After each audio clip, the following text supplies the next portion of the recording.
Always wanting to be fair. Have you ever felt that knot in your stomach when something just wasn't right? Maybe someone got more than their share, or a rule was broken, and it felt totally unfair. That deep-seated feeling, this craving for balance and justice, is one of the oldest beliefs humans have ever held. It's not just a passing thought. It's a quiet hum in our very bones. This need for fairness, for things to be balanced and just, has echoed through time. Ancient people, long before us, worried about it too. They wrote laws about treating everyone equally, or at least how to make things right when someone was wronged.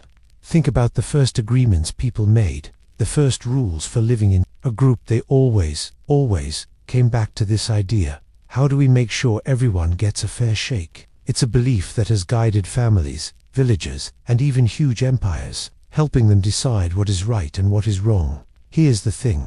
It shows up everywhere. Imagine two kids building a tower with blocks. If one kid keeps grabbing all the big pieces, the other will quickly say, "That's not fair." It's a raw, honest reaction. Or consider how a forest works. Trees need sunlight and water. If one giant tree hogs it all, the smaller plants beneath struggle. Nature itself seeks a kind of balance, an equilibrium, even if it's a harsh one. Our brains are wired to spot these imbalances, almost like a tiny fairness detector. We want things to add up, to make sense, to feel right, and that's why this belief still matters so much today. It's what makes us want to help others who are struggling. It's what pushes us to speak up when we see injustice. This quiet longing for fairness, for a world where things are balanced and everyone has a chance, isn't just a rule. It's a feeling that connects us, a shared wish for a kinder, more ordered world, one where the scales can finally rest level.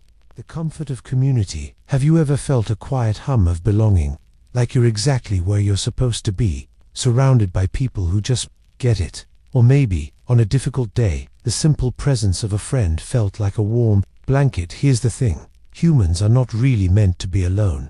There's a deep old feeling inside us, a quiet pull towards others, a need for connection that has lasted since the very first sunrise. Think way back to the earliest human families or tribes. They didn't have big cities or fancy tools. Their lives depended on each other. If one person got sick, others cared for them. If food was scarce, they shared what little they had. Survival itself was a team effort. These small groups weren't just about sharing work. They also shared stories, fears, and hopes. They built beliefs together, beliefs that made their group strong and helped them understand the world. This ancient way of living shows us a simple truth. Community is not just a nice idea, it's a fundamental part of who we are. It's a belief in the power of us. Imagine a big old tree. A single branch might break in a storm, but when many branches spread out, intertwined, and rooted deeply in the same soil, the tree stands strong against the wind. It gives shelter, it grows. Or, think about a complicated puzzle. Trying to solve it alone can feel impossible, like you're missing pieces.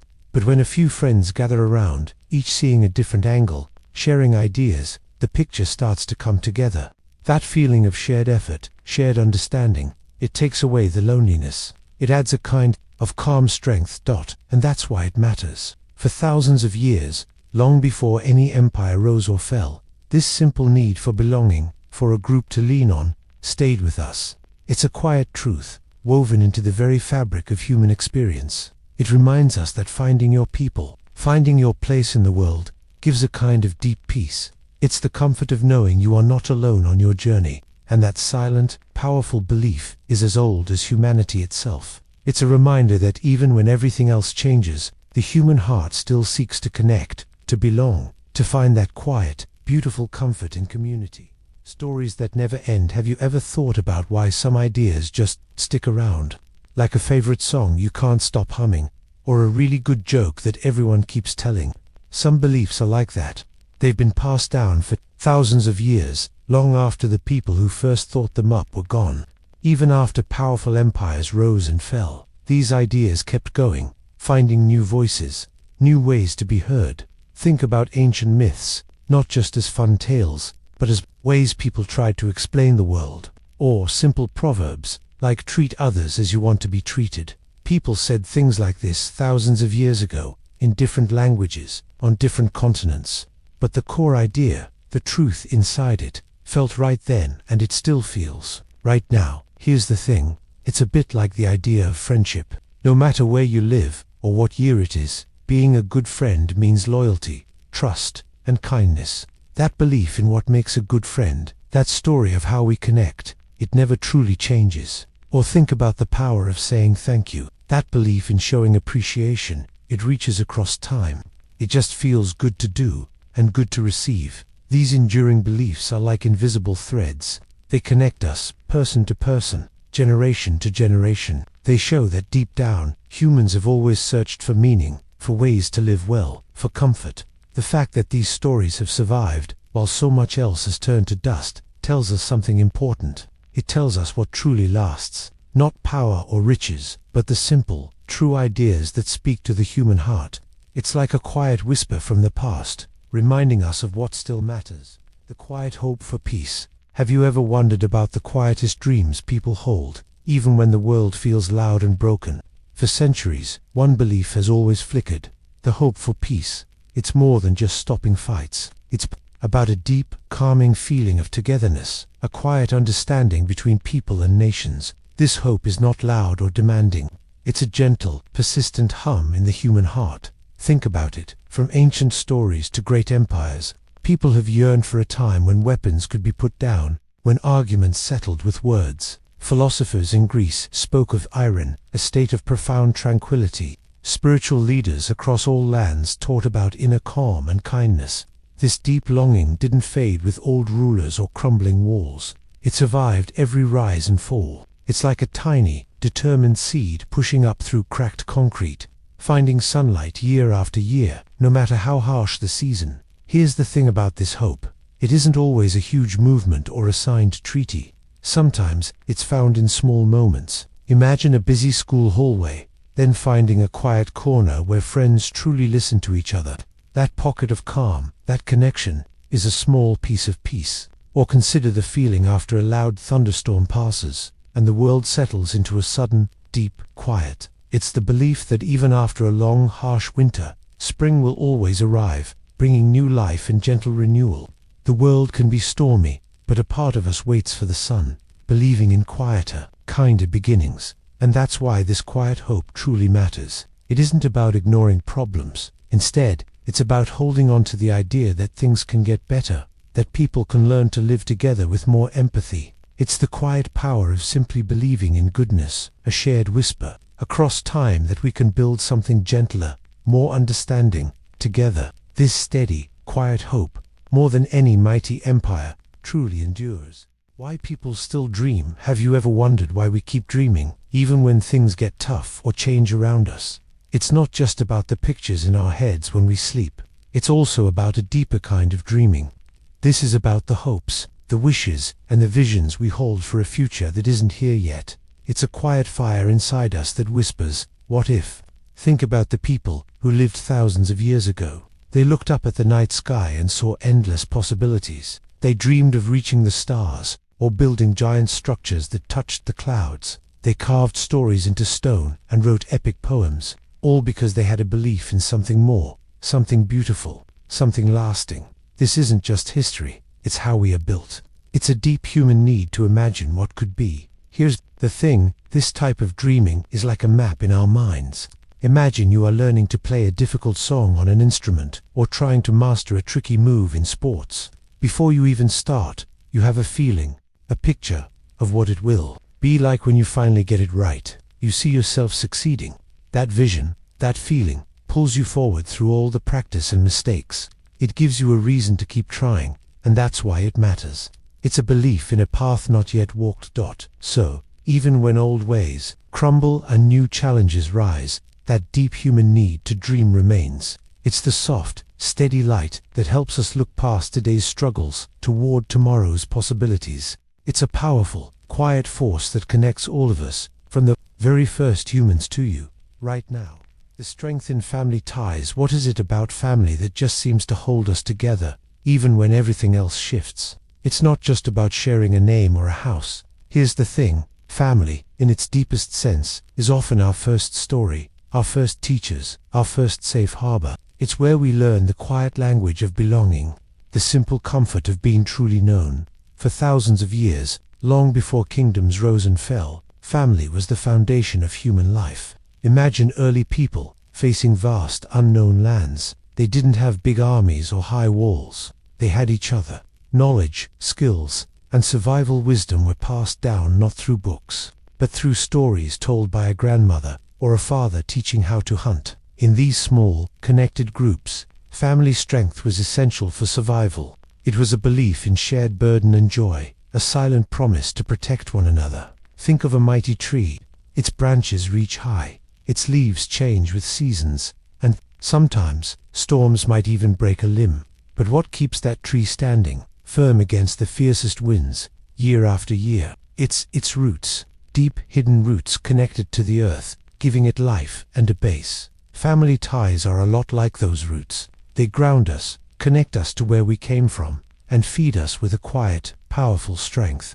When you feel unsure, or things get hard, knowing those roots are there, people who are part of your story, can give you surprising resilience. This quiet, ancient belief in the power of family, in the enduring connection between us, has outlasted countless empires. It's a gentle reminder that even as we grow and change, and our lives take new paths, the echo of those family ties, those deeply planted roots, continues to offer a place of belonging and a source of quiet strength. It's a part of what makes us human, a bond that whispers through generations. Searching for what's true, have you ever stopped to wonder, really wonder, why some ideas last through the ages, or how we even begin to figure out what's real in a world full of stories and opinions?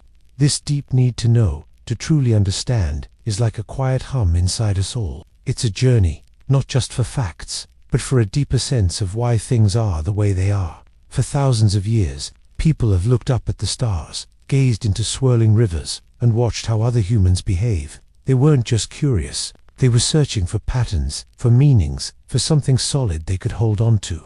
Ancient thinkers, long before textbooks, sat and just thought. They asked big questions, like what is justice, or how should we live? They weren't always looking for easy answers. Sometimes, the truth felt like a hidden path in a dense forest, calling them forward. And so, they kept walking.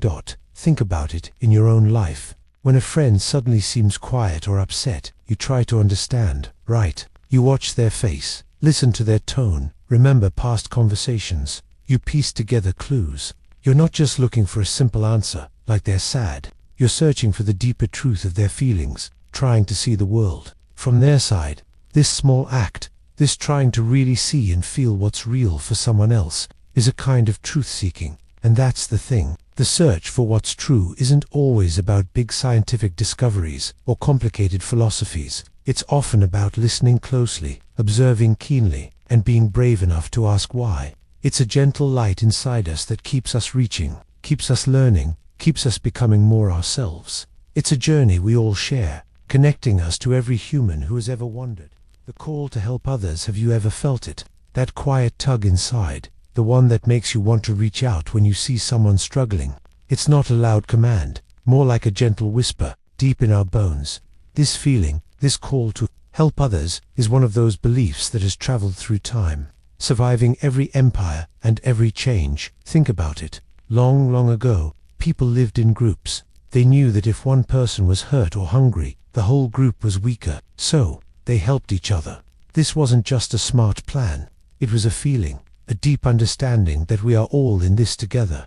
Wise people, from different ancient times, wrote about how kindness was a key part of being human. They saw it as something already inside us, not something we had to learn from scratch. Here's the thing, you see it every day. Maybe a classmate trips and drops their books, and without even thinking, you bend down to help pick them up. Or perhaps a friend is feeling really sad, and you just know you need to listen or offer a kind word. It's like our hearts have a built-in compass, always pointing towards connection and care. Helping often makes us feel good inside, too. It's like a quiet reward for being kind, and it makes the other person feel seen, and that's why it matters. This ancient belief that we are meant to lift each other up is more than just a nice idea. It's like an invisible thread that ties all of humanity together. When we answer this quiet call, when we choose to help, we're not just making a difference for one person. We're strengthening that thread, making the whole fabric of our world a little stronger, a little kinder, and a little more hopeful for everyone. Finding beauty in everything. Have you ever stopped to notice the way light falls through a window just right, even on a cloudy day? Or the intricate pattern on a fallen leaf, how unique each vein is? It's easy to rush through life, seeing only the big, obvious things, but some ideas, like finding beauty in everything, have echoed through time for centuries. They survived because they offer a way to truly see the world around us, to appreciate the simple act of being alive, not just glance at it. This belief isn't about pretending everything is perfect or always happy. It's about learning to see something wonderful in the ordinary, the broken, even the sad or challenging.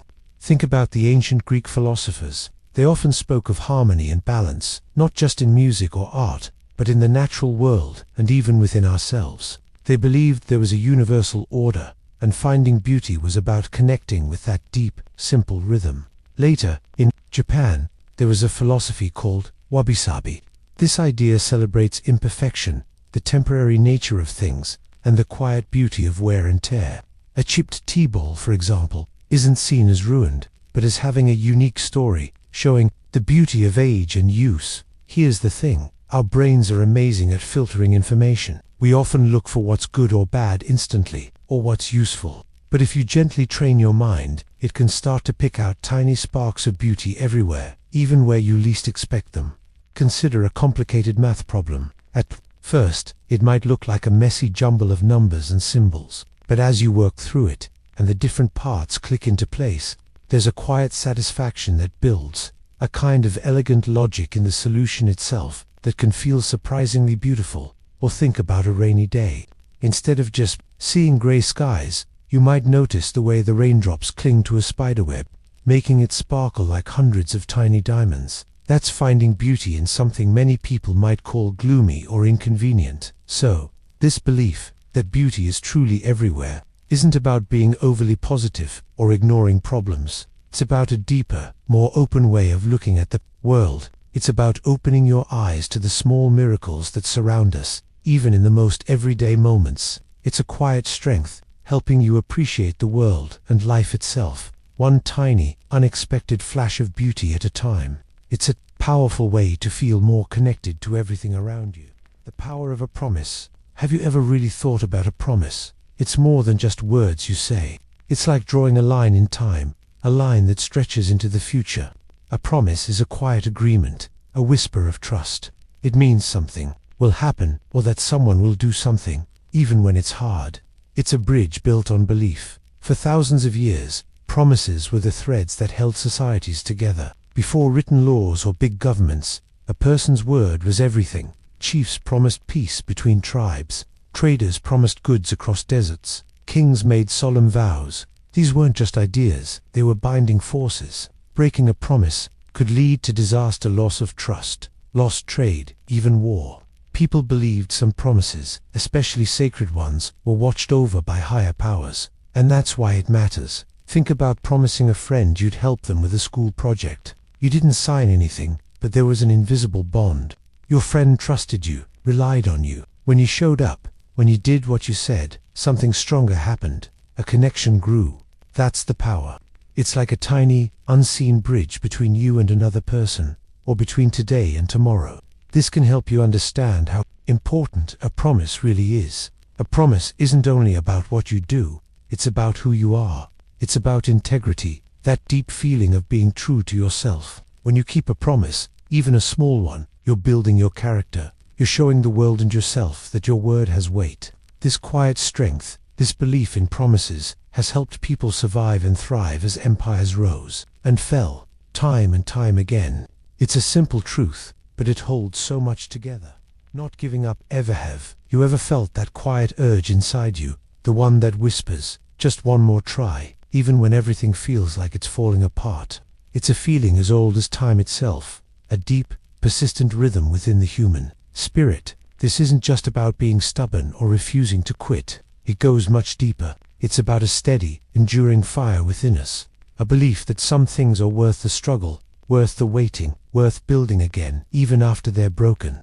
It's the quiet, persistent heartbeat of hope. Think about the great empires that rose and fell, their grand cities crumbling to dust. One powerful belief often remained. The idea that a dream or a deep truth might be worth fighting for, even against impossible odds. People saw immense hardship, floods, droughts, invasions, and always found a way through it.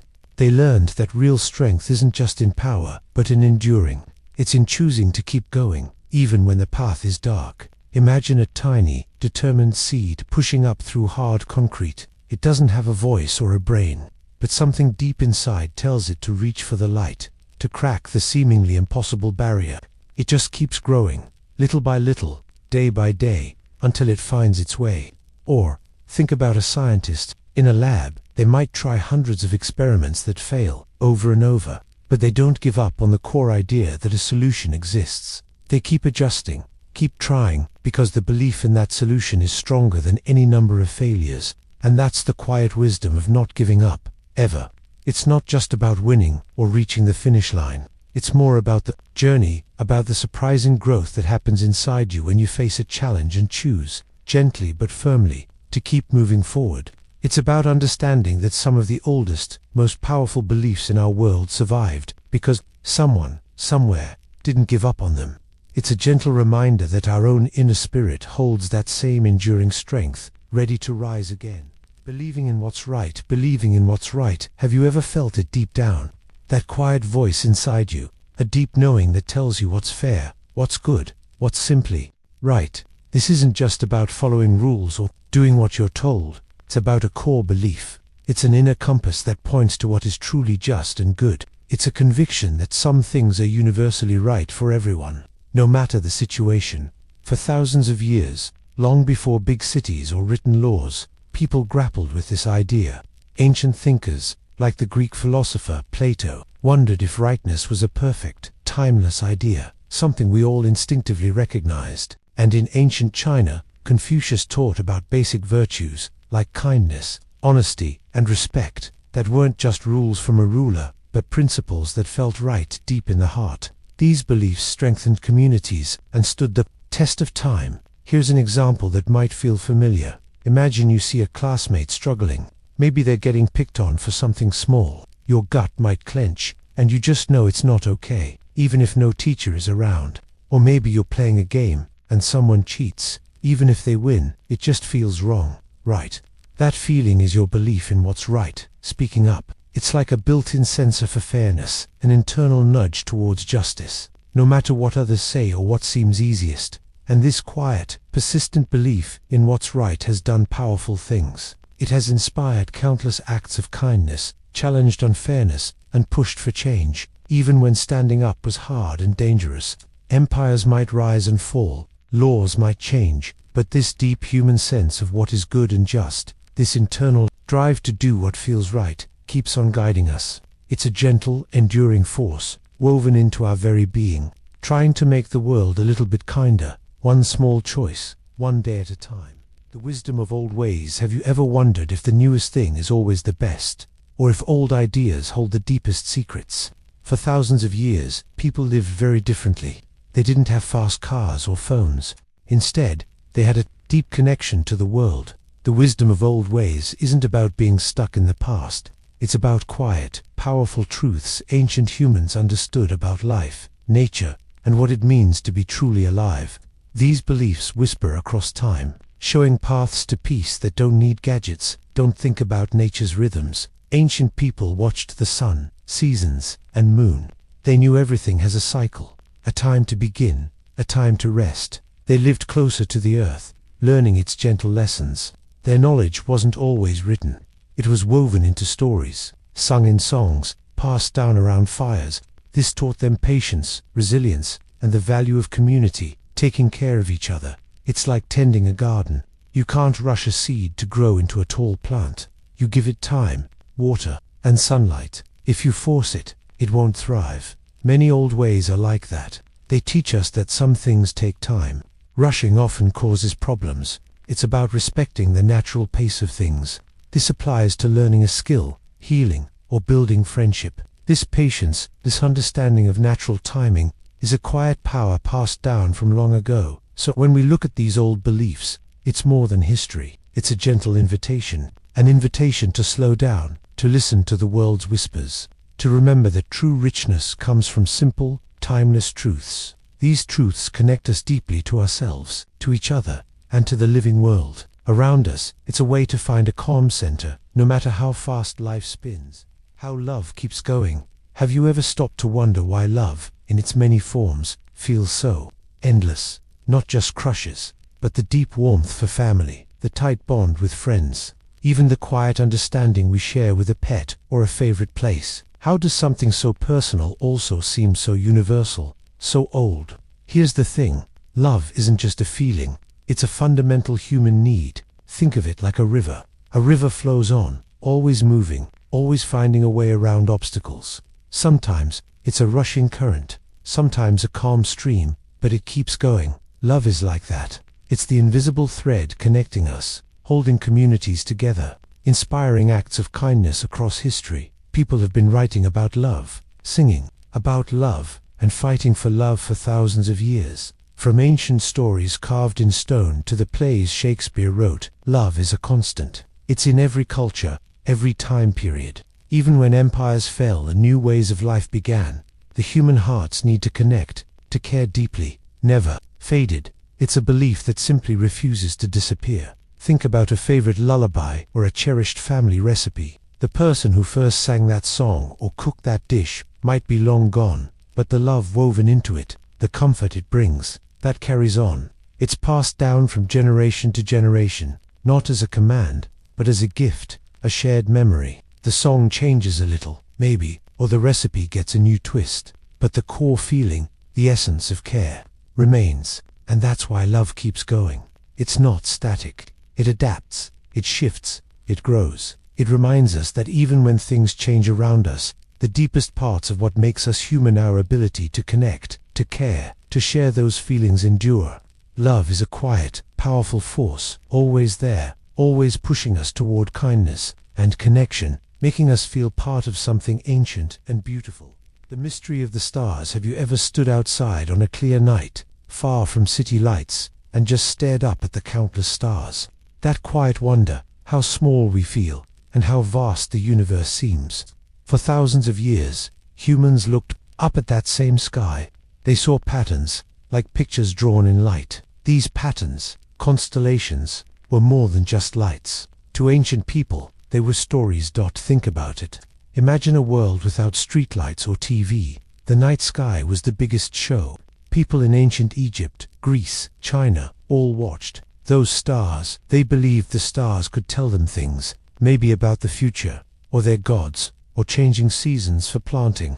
The stars were like a clock and map above them, guiding journeys across deserts and oceans. This connection to the stars lasted through so many empires. It wasn't just science, it was a feeling, a way to understand life. Here's the thing. Even with telescopes and space missions, stars still hold mystery. We know more about them. We know they're distant suns, some bigger than our own. But when you look up, the feeling is still the same. It's like looking at an old, faded photograph of your great-grandparents. You see their faces, know their names, but a quiet mystery remains. The photo connects you to a past you can't fully grasp, but you feel it. The stars do something similar. They connect us to everyone who looked up before. They make us think about our place. The mystery of the stars endures. It keeps pulling our gaze upwards, making us wonder about our story and the big, unfolding story of everything. The desire for freedom. Have you ever felt a deep, quiet pull inside you? A wish shared by almost everyone, everywhere. It's a quiet, powerful feeling. The desire for freedom. It's like a compass in every human heart, always pointing to choice, an open sky. Even as empires rose and fell, they tried to control everyone. But the deep longing for freedom never died. Rulers built walls and made laws, yet they couldn't silence the quiet hope of choosing their own way. Freedom isn't just about breaking chains. It's also about thinking your own thoughts, speaking your own truth, and deciding who you want to be. This desire, here's the thing, is as natural as a plant reaching for sunlight. Imagine a seed pushing through hard ground, driven by an invisible force to grow to the light. It's not about rebellion. It's just following its nature, its need to grow. That's a bit like us. We want to grow, express ourselves, make our own choices, deciding what book to read or which path to walk. These simple choices connect to that deeper desire. So this deep need for freedom has traveled through time. It survived because it's more than an idea. It's woven into what it means to be human. It's the quiet whisper that tells us we are meant to live our own story, to be the captain of our own journey, guided by an inner sense of dignity and possibility. It reminds us that every person holds a unique spark, meant to shine, not to be hidden away. Learning from mistakes. Have you ever messed up? Maybe you said the wrong thing, or a project didn't turn out like you planned. What happened then? Here's the thing. Many of the beliefs that have lasted through time, the ones that watched empires rise and fall, carry a quiet wisdom about mistakes. They teach us that failure isn't the end, but often, it's just the beginning of understanding. Think about it this way. For ancient people, trying to farm new land or build a strong city wall often meant facing setbacks. The crops might fail, or the wall might crumble. But instead of giving up, they learned. They tried different seeds, or a new way to lay stones. They didn't see the failure as a sign of weakness, but as a lesson written in the soil or the shattered bricks. Philosophers, too, have long believed that true wisdom comes from recognizing our errors. They say we can only grow when we admit we don't know everything, when we are brave enough to change our minds. It's a lot like learning to ride a bike. No one just gets on and pedals perfectly the first time. You wobble, you fall, maybe you scrape a knee, and it hurts a little, or a lot. But each fall teaches you something, maybe to balance differently, or to turn the handlebars just so. You pick yourself up, you try again, and slowly, those mistakes build into the smooth motion of riding. The fall wasn't wasted. It was part of the learning. So, a belief in learning from our slip-ups isn't just about bouncing back. It's about a deep, quiet strength. It's about knowing that even when things go wrong, there's always a hidden pathway to becoming wiser, more resilient, and more truly ourselves. It's a belief that whispers, keep going. There's a lesson here. The importance of saying thanks. Have you ever really stopped to think about a simple thank you? It's just 2 words, but those words hold a surprising power. It's more than just being polite. It's about seeing another person. It's about noticing the effort they made, the kindness they offered, or the help they gave. When you say thanks, you're not just speaking. You're acknowledging. You're saying, I see you. I appreciate what you did. Think about ancient times, long before phones or fast cars. Even then, people knew the importance of being grateful. Philosophers, wise thinkers from hundreds of years ago, talked a lot about gratitude. They saw it as a deeply human thing. It wasn't just about good manners. It was about how societies held together. People relied on each other to survive, to build homes, to share food. So, showing thanks was a way of saying, we are connected. We depend on each other, and I value that. It was a core belief that helped communities grow strong, a belief that outlasted many empires. Here's the thing. Saying thank you is a lot like an echo. Imagine you shout into a canyon, and your voice comes back to you. When you offer a genuine thank you, it sends out a good feeling, and that good feeling often bounces back. It makes the person who helped you feel seen and valued. This makes them more likely to help again, or just be kind in general. It strengthens the invisible threads that tie us all together. So, when a friend helps you with a tough math problem, or a teacher explains something again, or even when someone holds a door for you, a simple thank you does a lot. It's not just a sound, it's a small act of connection. It tells the world that kindness matters. And when kindness matters, the world becomes a warmer, brighter place, one thankful moment at a time. It's a quiet strength, building bridges between hearts, one gentle word at a time. The healing power of nature. Have you ever felt a quiet calm wash over you when you step into a forest, or stood by the ocean watching the waves? It's more than just a pretty view. Something ancient happens there. For thousands of years, long before cities, people knew that nature could heal, not just cuts, but worries and sadness too. This deep belief has survived countless empires, because it works. Our ancestors, living close to the earth, understood the world around them was not just a place for food, but a source of strength. They saw the rhythm of seasons, the endless cycle of growth, and found peace in that steady truth. Ancient cultures lived respecting the natural world. Indigenous peoples, for instance, often spoke of Mother Earth as a living being, a source of all life and healing. They understood that when we hurt nature, we hurt ourselves. Philosophers from different times, like the Greeks, wrote about being in harmony with the natural order. They believed our minds and bodies are tied to the Earth's energy.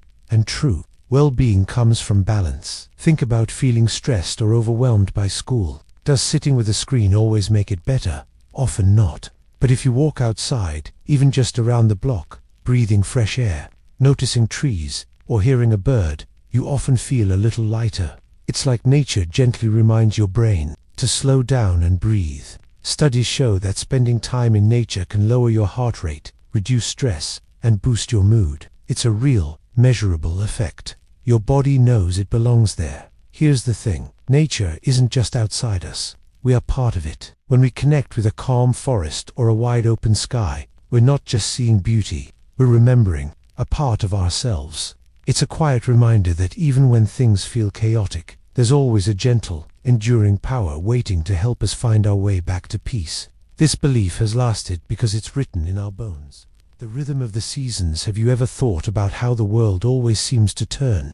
The leaves change color, fall, then new green pops out again. Snow comes, then melts, revealing spring. This isn't just a pretty picture, it's a deep, powerful rhythm. For thousands of years, long before cities or countries even existed, people lived by these natural cycles. Their survival depended on knowing when to plant seeds, when to gather the harvest, or when to prepare for the long, cold winter. Because these rhythms were so important, people began to weave beliefs and stories around them. They weren't just observing, they were feeling the pulse of the earth. Think about ancient cultures celebrating the summer solstice, the longest day, or quietly preparing for the winter solstice, the shortest. These weren't random parties. They were ways to honor the light, to face the darkness, and to hope for rebirth. These beliefs provided comfort, a sense of order in a world that could be wild and unpredictable. They became traditions, passed down from parents to children, connecting generations in a chain of shared understanding. Here's the thing.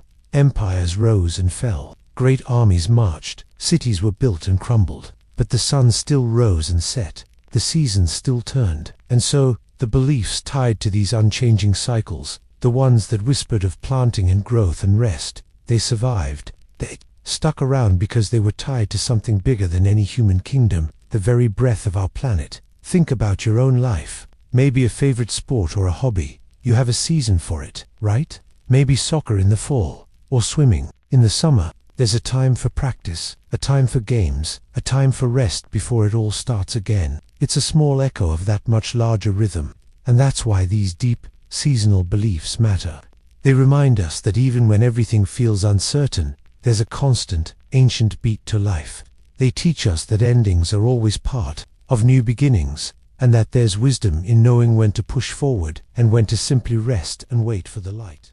Building something new. What does it truly mean to build something new? Not just with bricks and mortar, but with ideas. When the powerful structures of empires crumble, what then? Does everything just disappear?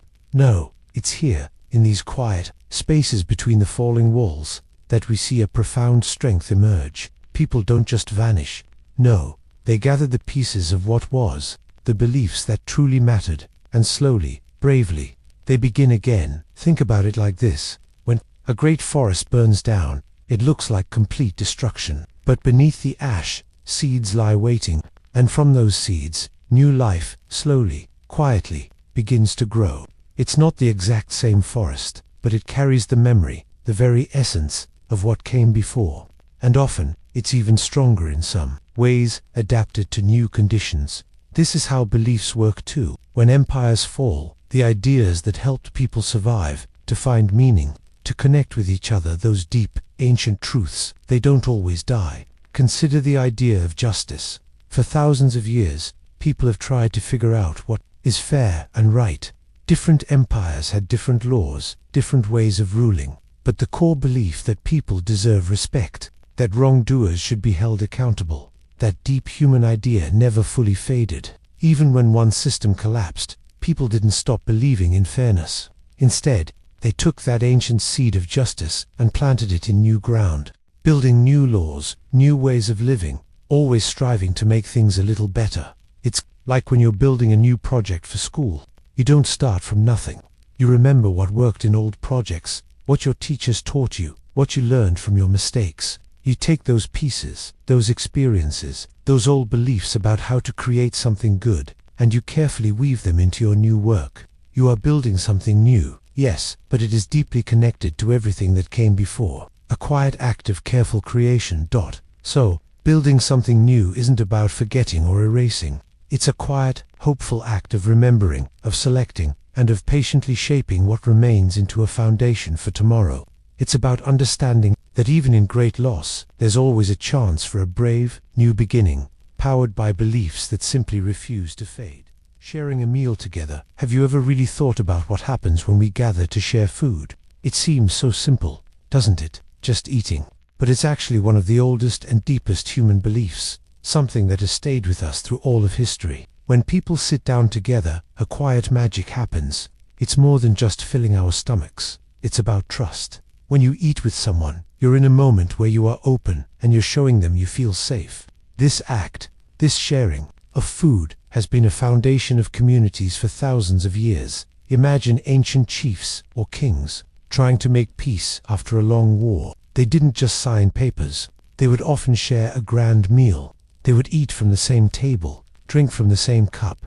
This wasn't just a party. It was a promise. It was a way of saying, we are now connected. Our lives are joined. Even today, think about your own family dinner. Maybe your parents ask about your day, or you laugh about something funny that happened at school. That table becomes a special place. It's where stories are told, comfort is found, and bonds grow stronger. It's not just food, it's the glue. This simple act, sharing a meal, teaches us something powerful about human connection. It's like how a single thread can seem weak, but many threads woven together make a strong fabric. Each shared bite, each moment of conversation around a table, weaves us closer. Empires rise and fall, great cities turn to dust, but the human need to break bread with others, to look into their eyes and share a moment of peace, that belief endures. It reminds us that even with all our differences, we are all people, needing the same things: food, safety, and a feeling of belonging. It's a quiet truth that echoes through time. The idea of a hero. Have you ever wondered what truly makes someone a hero? It's a word we use often, sometimes for movie stars or sports figures. But what about the deeper meaning, the one that has lived through centuries? Here's the thing. The idea of a hero isn't just about superpowers or grand battles. It's much simpler and much more profound. I imagine a time long ago when people told stories by firelight. They spoke of figures like the brave warrior who protected their village, or the wise leader who taught them how to live together. These heroes weren't perfect. They faced fear and doubt, just like us, but they chose to act anyway. They stood for something bigger than themselves. This belief in a special person, someone who embodies courage and goodness, has been around forever. It's like a compass, always pointing towards what is right, no matter how much the world changes around. Think about a time you saw someone stand up for a friend, even when it was hard or unpopular. Or maybe someone in your own life who always seems to do the kindest thing without wanting anything in return. That feeling you get, that sense of admiration and hope, is the same feeling people have had for heroes across all of history. It's a quiet strength, a decision to be a force for good. So, the enduring idea of a hero is not just a person, but a timeless whisper in our hearts. It reminds us that even in tough times, there is always a path toward courage, kindness, and standing up for what matters. And that's why it matters, because it shows us the best of what we can be. The courage to stand up. Have you ever felt a quiet strength deep inside, a tiny voice that tells you something is true, even when the whole world seems to say otherwise? It's a feeling that comes when a belief takes root in your heart, something you know is right or truly important. Think about it. Empires rise and fall. Great cities turn to dust. But some ideas, some beliefs, just keep going. Why is that? Often, it's because someone, somewhere, had the courage to stand up for them. They stood tall when it was easier to bend or stay silent. This isn't always about shouting or fighting a battle. Sometimes, courage is quiet. Think of the scientist who trusts her data, even when popular opinion goes against her. Or the artist who creates something new, even when critics don't understand it yet. Or the person who speaks a kind word, even when hate is loud. History is full of people who held on to a belief so tightly, it became a part of who they were. They believed in fairness, or kindness, or a truth about the stars, or the freedom of all people. And here's the thing, sometimes, These beliefs were dangerous. They could lead to being laughed at, or worse. But these people held on. Their courage was like a tiny seed. Just as a seed can crack through hard pavement to reach the sun, a strong belief can find a way to grow, even in the toughest ground. So, when we talk about beliefs that outlast empires, we're really talking about the quiet courage of ordinary people. It's the brave act of holding on to what you know is true, even when it's hard. That quiet strength lives in the human heart, a force more lasting than any kingdom. It's a whisper, passed from one soul to the next, through the ages. Remembering those we lost, have you ever wondered what happens to a person's life, their laughter, their quiet thoughts, after they are gone? It's a question as old as humanity itself, a whisper in every heart. For thousands of years, people have looked for ways to hold on to those who have left us. Empires have risen and crumbled. Powerful rulers have been forgotten. But this deep human need to remember, to honor the ones we've lost, has always stayed. It's a belief stronger than any single empire. It's not just about a name carved in stone, though grand monuments are part of it. It's more about the echoes, the stories, the feelings that linger like a soft scent. Think about a song your grandparent taught you. Even if they are no longer here, when you hum that familiar tune, a piece of them feels present, doesn't it? Their memory, their teaching, lives on in that melody. And that's how some beliefs survive too. They are carried forward, note by note, story by story, through generations. Across different cultures, people found many ways to do this. Some built grand pyramids. Others simply gathered around a fire, sharing tales of ancestors. Here's the thing. It's like how a pebble dropped into a quiet pond makes ripples. The pebble might vanish beneath the surface, but the ripples keep moving outward, touching the edges of the water long after. In the same way, the person is gone, but their impact, their love, their lessons, those ripples continue, touching our lives. This act of remembering is more than just sadness. It's a quiet strength that connects us. It teaches us about courage and the enduring power of human connection. It shows us that while life changes and sometimes ends, what truly matters, the love, the lessons, the spirit can find a way to live on. It's held gently in the memories and hearts of those who stay. It's how we carry a part of them forward, always. The comfort of a good book. Have you ever felt a quiet sort of comfort, like a warm blanket on a chilly day?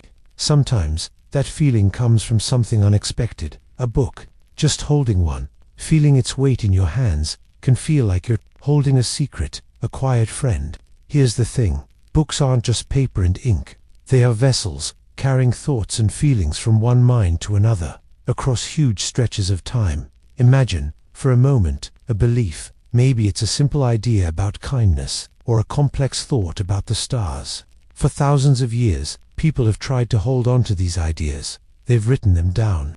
Back when empires rose and fell, when cities burned and new ones were built, humble books were sometimes the only things that kept important ideas alive. Monks in quiet monasteries spent their lives copying ancient texts by hand, making sure those words wouldn't disappear. Hidden libraries, tucked away from wars, became safe havens for knowledge.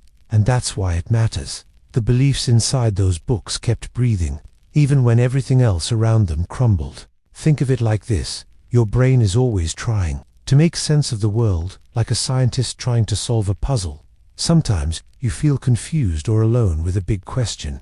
But then you pick up a book, maybe a story or a historical account, and suddenly, someone else's thoughts or experiences light up the path. It's like finding a message in a bottle, cast out from a distant shore, reaching you perfectly when you needed it most. That connection, that whisper across the ages, shows you that you're part of something bigger.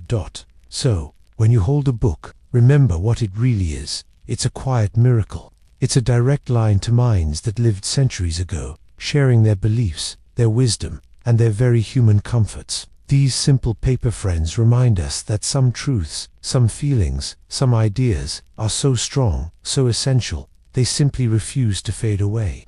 They offer a steady, gentle reminder that even in a changing world, some things, like the comfort of a good story, will always endure. Why we keep exploring. Have you ever stopped to wonder why we always feel this pull to know what's next? Why we look past the horizon, or try to understand the smallest parts of the world? It's a deep, quiet feeling inside us, a sort of gentle itch to explore, It's not just about discovering new lands on a map. It's about finding out what makes the universe tick, what makes us human, and what mysteries still hide in plain sight. For thousands of years, people have felt this same urge. Think about the first humans looking up at the endless stars, wondering what they were, or ancient thinkers sitting under trees, asking big questions about life, death, and everything in between. They weren't just curious, they had a profound need to understand. This desire to explore, to question, to seek out new ideas isn't something new.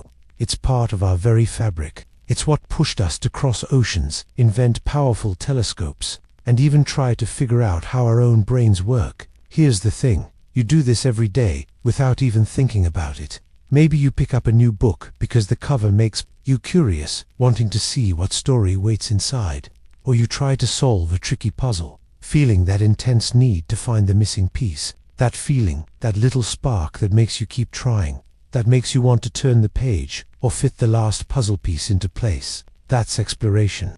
It's the drive to understand, to complete, to see what happens next, and that's why it matters. This journey of exploration isn't just about finding an answer, it's about the journey itself. It helps us grow, challenges our minds, and opens our hearts to new ways of seeing the world. It reminds us that there is always more to learn, more to experience, and more quiet wonders waiting to be discovered, both far away and deep within ourselves. It's a never-ending invitation to keep looking, keep asking, and keep dreaming. The joy of simple things. Have you ever stopped to really think about what makes us happy? Not the big, exciting moments, like a birthday or a new trip. I mean the quiet, everyday kind of joy. Here's the thing. For thousands of years, people have noticed something important. The deepest feelings of peace and contentment often come from the simplest things. Think about it. Great empires rose and fell, grand buildings crumbled, new tools arrived. Through all that change, humans still found comfort and delight in basic experiences. Long ago, thinkers understood this. They believed real joy wasn't about having the most stuff or power. Instead, it was about appreciating what was already there. It was about a calm feeling inside, no matter what was happening outside. Many cultures taught that being thankful for a warm meal, the sun on your face, or the sound of rain could bring more lasting happiness than any treasure. This idea, that small things matter, has survived countless generations. Take something as simple as looking up at the night sky. For ages, people have stared at the stars. Whether you were a farmer long ago or a student today, that vast, quiet sparkle can make you feel tiny, yet connected to something huge. It costs nothing. It takes no special effort. But for a few moments, it can fill you with a deep sense of wonder and calm. That feeling isn't about owning the stars. It's about simply seeing them. So maybe the secret to a good life isn't found in chasing after huge goals. Perhaps it's found in learning to truly see and feel the quiet beauty of ordinary moments. These simple joys are like anchors in a changing world. They are always there, ready to offer comfort and meaning. They remind us that even when everything else shifts, the best happiness often remains wonderfully, beautifully close by. The deep need for connection. Have you ever felt that quiet ache when you're truly alone? Or that warm feeling when you're surrounded by people who understand you? It's more than wanting friends. It's a deep, powerful need, woven into the very fabric of being human. We call it the need for connection. Think of it like this. Just as our bodies need food and water to survive, our spirits, our minds, need other people. This isn't new. For thousands of years, long before cities or even writing, humans lived in small groups, in tribes. They hunted together, built shelters together, and shared stories around fires. They knew, without being told, that a single person alone in the vast wilderness was vulnerable. But a group, connected by trust and shared purpose, could face anything. Their survival depended on these bonds. Many ancient beliefs, passed down through generations, often strengthened these connections. Traditions, rituals, and stories that reminded everyone they belonged. Our brains are actually wired for this. When we feel connected, our bodies release chemicals that make us feel good and safe. Imagine a single drop of water. It's fragile, easily evaporated, but put many drops together, and they form a powerful river. Or think about a cell in your body. It can't live alone for long. It needs to connect with other cells to form tissues, organs, a whole living being. Our human experience is similar. We build communities, big and small, because it's how we thrive. We learn from each other, we support each other, and we create amazing things that no one person could ever do alone. So, this ancient longing to belong, to truly connect, isn't just some passing feeling. It's a fundamental force that has shaped civilizations and continues to guide us. It reminds us that our shared stories, our shared beliefs, are often the threads that tie us together, helping us navigate the world not as isolated individuals, but as part of something much larger and more enduring. It's how we find our place, and how we help others find theirs too. The circle of life and death. Have you ever stopped to really think about what happens after something ends? It's easy to see an ending as just ... over. But for thousands of years, people all over the world have believed something different, that endings are also beginnings. This is the core idea of the circle of life and death. Here's the thing, it's not a straight line where life just stops. Instead, it's like a continuous loop, a never-ending flow. Think about the seasons. Winter looks like an end, cold and quiet, but beneath the snow, life is getting ready. And then spring bursts forth, full of new growth. This natural rhythm was clear to ancient people, from the Egyptians who saw their sun god die and be reborn each day, to Native American tribes who deeply understood how the hunt fed the tribe and returned to the earth, making way for new life. They saw death not as a final stop, but as a crucial part of the cycle that makes new life possible. Consider a mighty oak tree in a forest. It grows tall for hundreds of years, providing shade and homes, but eventually it falls. This might seem sad, right? But its fallen trunk becomes a new ecosystem. Insects make their homes there. Fungi break down the wood, and its nutrients return to the soil. And from that rich, fed earth, new saplings can sprout and thrive. So, the old tree's end is actually fuel for the next generation of life. This idea isn't just about forests or ancient beliefs. It's a quiet truth in our own lives too. When one chapter closes, like finishing middle school, it feels like an end, but it also opens the door to high school, new friends, and fresh experiences. So, the circle reminds us that change is constant, and even in moments of loss or goodbye, there's always a quiet promise of what's yet to bloom. The strength of friendship. Have you ever wondered what truly holds people together, even when everything else seems to fall apart? Think about it. Empires rise and crumble, governments change, but some things, quiet and strong, just keep going. One of these is the simple, powerful idea of friendship. Here's the thing, friendship isn't just about having fun or sharing secrets. It's a deep, unspoken promise.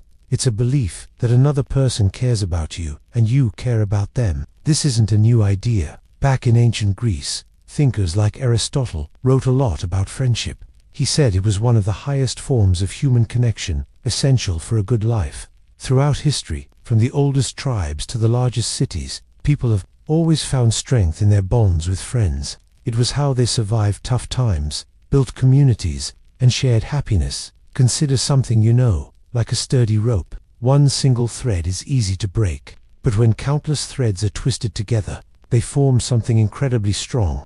That's what friendship is like. Each person is a thread. When we connect with friends, we weave together, creating a shared strength that can withstand much more than any one person could alone.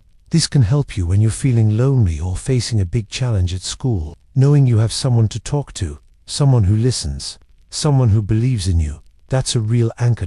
So, here's what I found. Friendship isn't just a nice feeling. It's a fundamental human truth. It's the quiet knowledge that you are not alone in the world. It's a trust, a comfort, a shared journey through the ups and downs of life. And that's why it matters. It's a belief that has echoed through the ages, strong and clear, showing us the quiet power of simply being there for each other.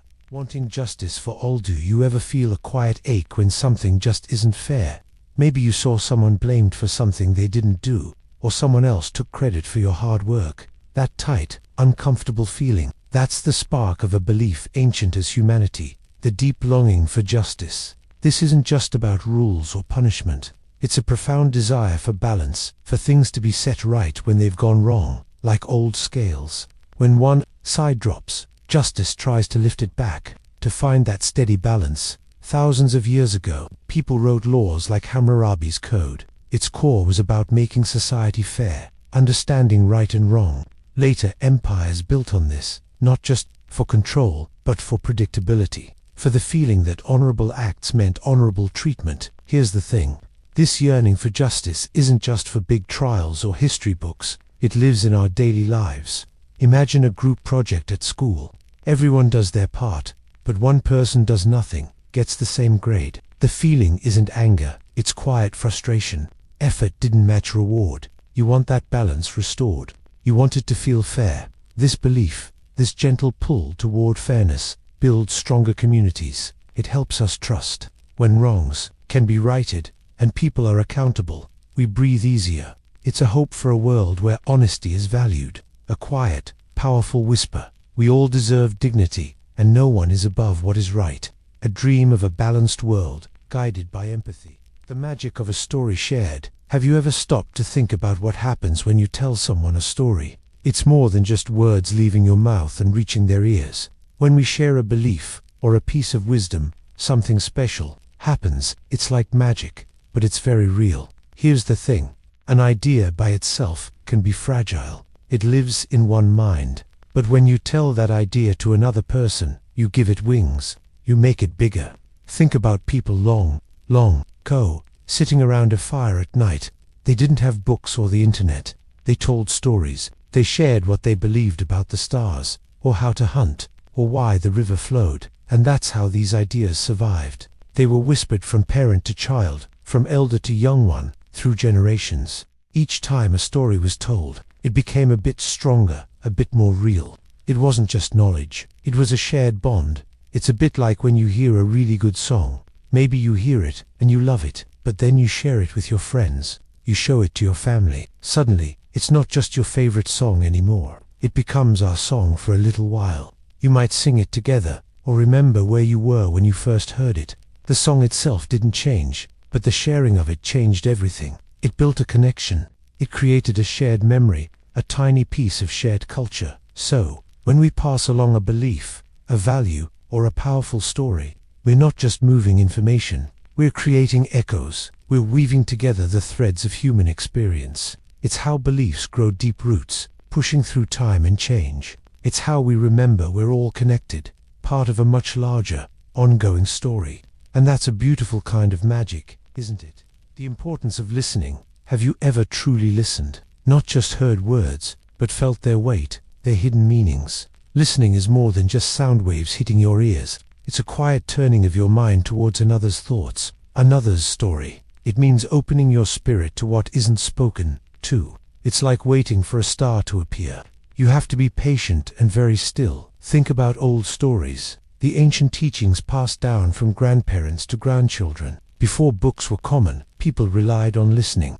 They sat around fires, eyes on the storyteller, ears open. That's how wisdom survived. That's how beliefs traveled across deserts and oceans, through generations, holding communities together. Ancient thinkers, like those in old Greece or tribal elders, knew asking questions was only half the journey. The other half was listening closely to the answers, even if they were uncomfortable or unfamiliar. Truth often revealed itself in quiet moments, if you were present to receive it. Here's the thing. Think about a time you had a misunderstanding with a friend or family member. Maybe you both talked over each other, trying so hard to be heard. But then, one of you paused, one of you truly listened. Suddenly, a path opened. You started to understand their side, not just your own. It's like tuning into a radio station. If you don't listen carefully, all you get is static. But when you find the right frequency, the voice comes through, clear and strong. Listening connects us. It builds bridges between different ideas, different people, and different times. When we listen, we honor the past, understand the present more deeply, and help shape a future where everyone feels truly heard. It's a quiet power. This act of listening, it makes us bigger inside. The world becomes a little bit smaller, a little bit more united, connected by shared understanding. Seeing wonder in the world. Have you ever looked at something ordinary, a leaf, or a drop of rain on glass, and felt a small spark of awe? It's easy to rush through our days, only seeing what's obvious. But what if there's a different way to look? A quiet belief that turns the familiar into something amazing. For thousands of years, people deeply wondered about the world. They saw the sun rise, felt the wind, watched seeds grow. They didn't just see facts. They saw mystery and a living magic. This wasn't about gods, but feeling that everything, even a tiny stone, held a powerful secret. They recognized the universe was vast and intricate. This sense of wonder, this open curiosity, helped them find meaning. It's a belief that has stayed with humanity, like a quiet song, through all the changing times. Think about your own hand. You've seen it a million times, but truly look at it now. How do your fingers move? How do muscles and bones work perfectly? Just so you can pick up a pen, it's not just skin and bone. It's an incredibly complex, living design, controlled by a mind you can't see. It's doing all this without you even thinking. This is a small example of wonder hidden right in front of us. It reminds us that even simple things are woven from complex, amazing patterns. So, here's the thing. This belief in wonder isn't about ignoring problems. It's about choosing to see beyond the surface. It's about keeping that ancient awe alive, carrying it with you daily. When you look with fresh eyes, the world opens up. You notice tiny details, quiet miracles, and feel more connected to everything. It's a powerful way to live, always finding new things to marvel at. This feeling of wonder helps us appreciate being alive. The belief in a better tomorrow. Have you ever felt a quiet kind of hope, even when things seemed tough? This deep knowing that tomorrow could be better than today, like a tiny seed trusting it will reach the sun, is one of the most powerful ideas humanity has ever held on to. It's not about ignoring problems or pretending everything is perfect. It's about holding on to the possibility of improvement. Think about why we plant seeds in spring, believing a harvest will come, or why we build new houses after a storm, believing life can bloom again. This quiet belief has driven people for thousands of years. It's why ancient civilizations rebuilt. It's why explorers set sail, dreaming of new horizons. It's why people fought for justice. They believed in a more just, more peaceful tomorrow. Here's a simple way to think about it. Imagine learning a difficult song on an instrument. Your fingers might fumble. You might get frustrated, but you keep practicing. Right? Why? Because you believe that with effort, you'll play it smoothly tomorrow. That belief in future improvement, that little spark of hope, is what keeps you going. It helps you push through the hard parts. It's the quiet voice inside that says, keep going, it's worth it. So, this belief in a better tomorrow isn't just a wish. It's a deep, sturdy part of being human. It's the strength that helps us dream beyond today's struggles. It lets us imagine a brighter future, and then, slowly, carefully, begin to build it. It's the timeless whisper of hope that has kept hearts open, even when empires crumbled around them. The power of forgiveness. Have you ever held on to something that felt heavy? Maybe it was anger, or a hurt someone caused, like a big rock in your backpack that you just kept carrying around. We all know that feeling. Here's the thing about forgiveness. It's not about letting the other person off the hook. It's about you. It's about choosing to put that heavy rock down. Think about how many ancient cultures, across time in different lands, held on to the idea of letting go, from old philosophies in Asia to wise sayings from early European thinkers. This belief kept showing up. People realized that holding on to grudges was like drinking poison and expecting the other person to get sick. It just didn't work. Empires rose and fell, but this simple truth remained. True strength isn't about crushing your enemies. It's about finding peace within yourself. Imagine your mind is like a garden. When someone hurts you, it's like a thorny weed starts growing. If you keep watering that weed with anger and bitterness, it grows bigger and stronger, choking out all the good flowers. But when you choose to forgive, it's like deciding to stop watering that weed. You don't have to love the weed, or pretend it wasn't there. You just stop giving it your energy. Slowly, it withers, and room is made for new, beautiful things to grow. This can help you heal. So, forgiveness isn't forgetting, and it's not saying what happened was okay. It's a quiet, brave decision to free yourself from the pain. It's an act of power, not weakness. It allows us to move forward, not stuck in the past, carrying less weight as we journey through life. And that's why it matters. It helps us truly live. Finding meaning in suffering. Have you ever had a moment where things felt really hard? Maybe you were struggling with something, feeling lost or hurt, and you just wished it would stop. It's a strange thing, but for thousands of years, people have looked at suffering not just as something to avoid, but as something that might hold a hidden lesson.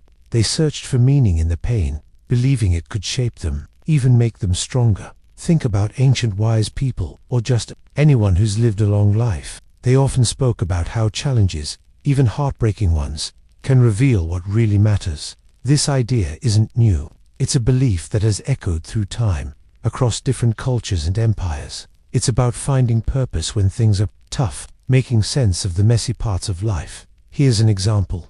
Imagine you're trying to learn a really difficult piece on an instrument, or maybe you're training for a long run. Your fingers hurt, your muscles ache, your mind wants to quit, but you keep going. And then, when you finally play that piece perfectly, or finish that race, the pain isn't just pain anymore, is it? It becomes part of the story of your victory. It helped you grow. It showed you how much you could push yourself, how much dedication you truly had. This is the thing. People have believed that sometimes the hardest parts of our lives are like a fire. They don't just burn, they can refine. They can strip away what's not important and reveal the strength, kindness, and truth that was always inside us. It's a quiet hope that even in the darkest valleys, there's a path towards something better, something meaningful. Our struggles, however difficult, can also be the very things that help us understand ourselves and the world in a deeper, more powerful way. The gift of laughter. Have you ever stopped to really think about laughter? It's more than just a sound, right? It's this sudden burst of joy, a ripple of warmth that spreads through a room. Laughter has been with us forever. For thousands of years, long before empires rose and fell, people shared jokes, found humor in life, and laughed together. Think about it. In ancient Rome, people laughed at plays. In old China, friends shared funny stories. Even during tough times, people found a way to chuckle. It's like laughter is a hidden thread connecting all of humanity, no matter how different our lives might seem. Philosophers, even way back then, understood how important it was. They saw it as a unique part of being human, a way to deal with life's seriousness. When you laugh, especially a really good belly laugh, your body actually changes. You feel lighter. Your worries, just for a moment, seem to float away. It's a bit like pressing a reset button. Imagine you're trying to solve a really hard math problem, and you're feeling totally stuck. Then, a friend says something silly, and you both just crack up. For that brief moment, the stress lifts. And sometimes, after that laugh, your mind feels clearer, and you might even see the problem in a new way. That's because laughter helps our brains release chemicals that make us feel good and less stressed. This simple act, this shared sound, has helped people get through the darkest times. It builds bridges between us, breaks down awkward silences, and reminds us that we are not alone. So, next time you hear someone laugh, or feel a giggle bubble up inside you, remember that you are connecting to something ancient and powerful. It's a timeless gift, passed down through generations, still bringing light and closeness to our lives today. And that's why it matters so much. The call to create art. Have you ever wondered why we, as humans, feel this deep pull to create things? Not just practical things, like tools or houses, but things that are beautiful, things that tell a story, or things that make us feel something. Think about the songs you hum, the drawings you scribble, or even the silly stories you make up with friends. There's something inside us that wants to bring new things into the world. It's like a quiet, strong voice, a call to create art. This isn't a new idea. For thousands of years, people have felt this urge. Look at the ancient cave paintings, brushed onto rock walls by hands long gone. These weren't just pictures of daily life. They were often filled with wonder, with fear, with the spirit of the world around them. Or think about the first stories told around crackling fires, passed down from generation to generation. These weren't written down then, but they were art. They were how people made sense of their world, how they shared their biggest feelings and deepest beliefs, across different times and places. From ancient empires to quiet villages, humans have always made art. It's almost like a basic need, like needing to eat or sleep. Our brains are built to look for patterns, to find meaning, and to express ourselves. When you feel a strong emotion, maybe you sketch something without even realizing it. Or when a tune gets stuck in your head, and you start humming it, maybe even changing it a little, you are creating.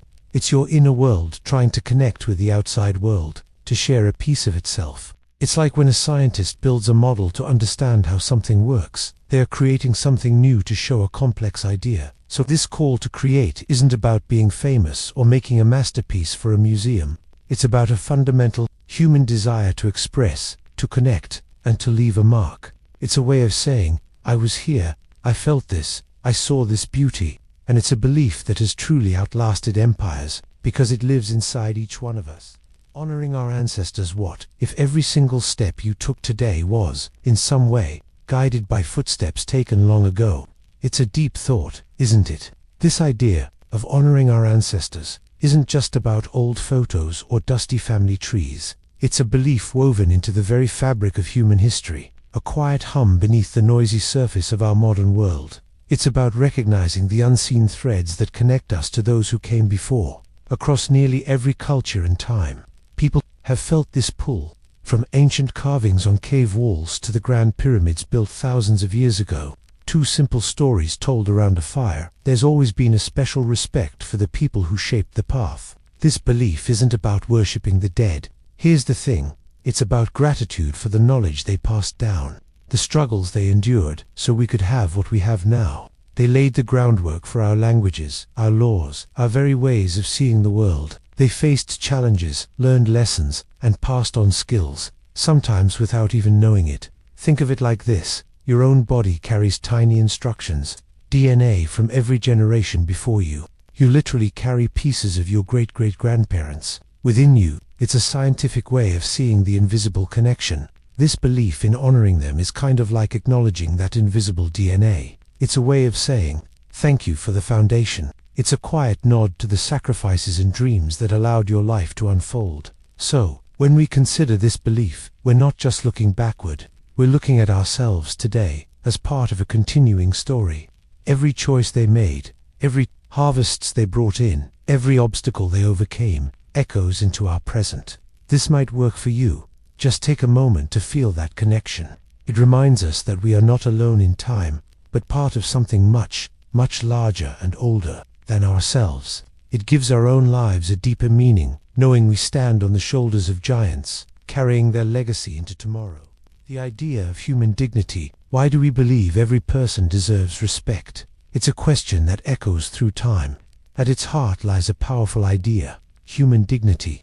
This deep belief tells us that every single person, just by being alive, carries an inherent worth. It's not something you earn, it's something you are. Your value isn't based on your accomplishments, wealth, or looks. It simply is, part of who you are. For a long time in history, this truth wasn't clear to everyone. Some ancient empires only valued certain groups, seeing others as less important. But even then, different beliefs began to plant a new idea. They suggested there was something sacred, something precious, in every human life. This idea grew, slowly, like a tiny sprout pushing through stone. Over centuries, this quiet whisper became a louder voice. It shaped our understanding of fairness and basic rights for everyone. It's why we have laws that protect people from cruelty, and why the world strives for equality. Think about a rare, priceless artifact in a museum, maybe an ancient scroll or a tiny sculpture. It might be old, perhaps even chipped or faded, but it holds incredible, irreplaceable value because it exists and tells a unique story. We don't throw it away or treat it carelessly. We protect it with great care. In a profound way, human dignity is like that. Each person is a priceless, unique story, deserving of care and respect, just because they are . So, here's the thing. This isn't just an old idea from books. This belief lives in how we treat each other every day, in our schools, our homes, and across the globe. It's a constant, gentle reminder that everyone around us, every face we see, and especially ourselves, holds a silent worth.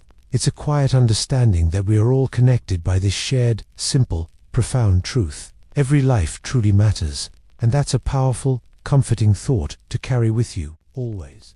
The drive to understand. Have you ever looked at the night sky, filled with countless stars, and just wondered why? Why are we here? How does it all work?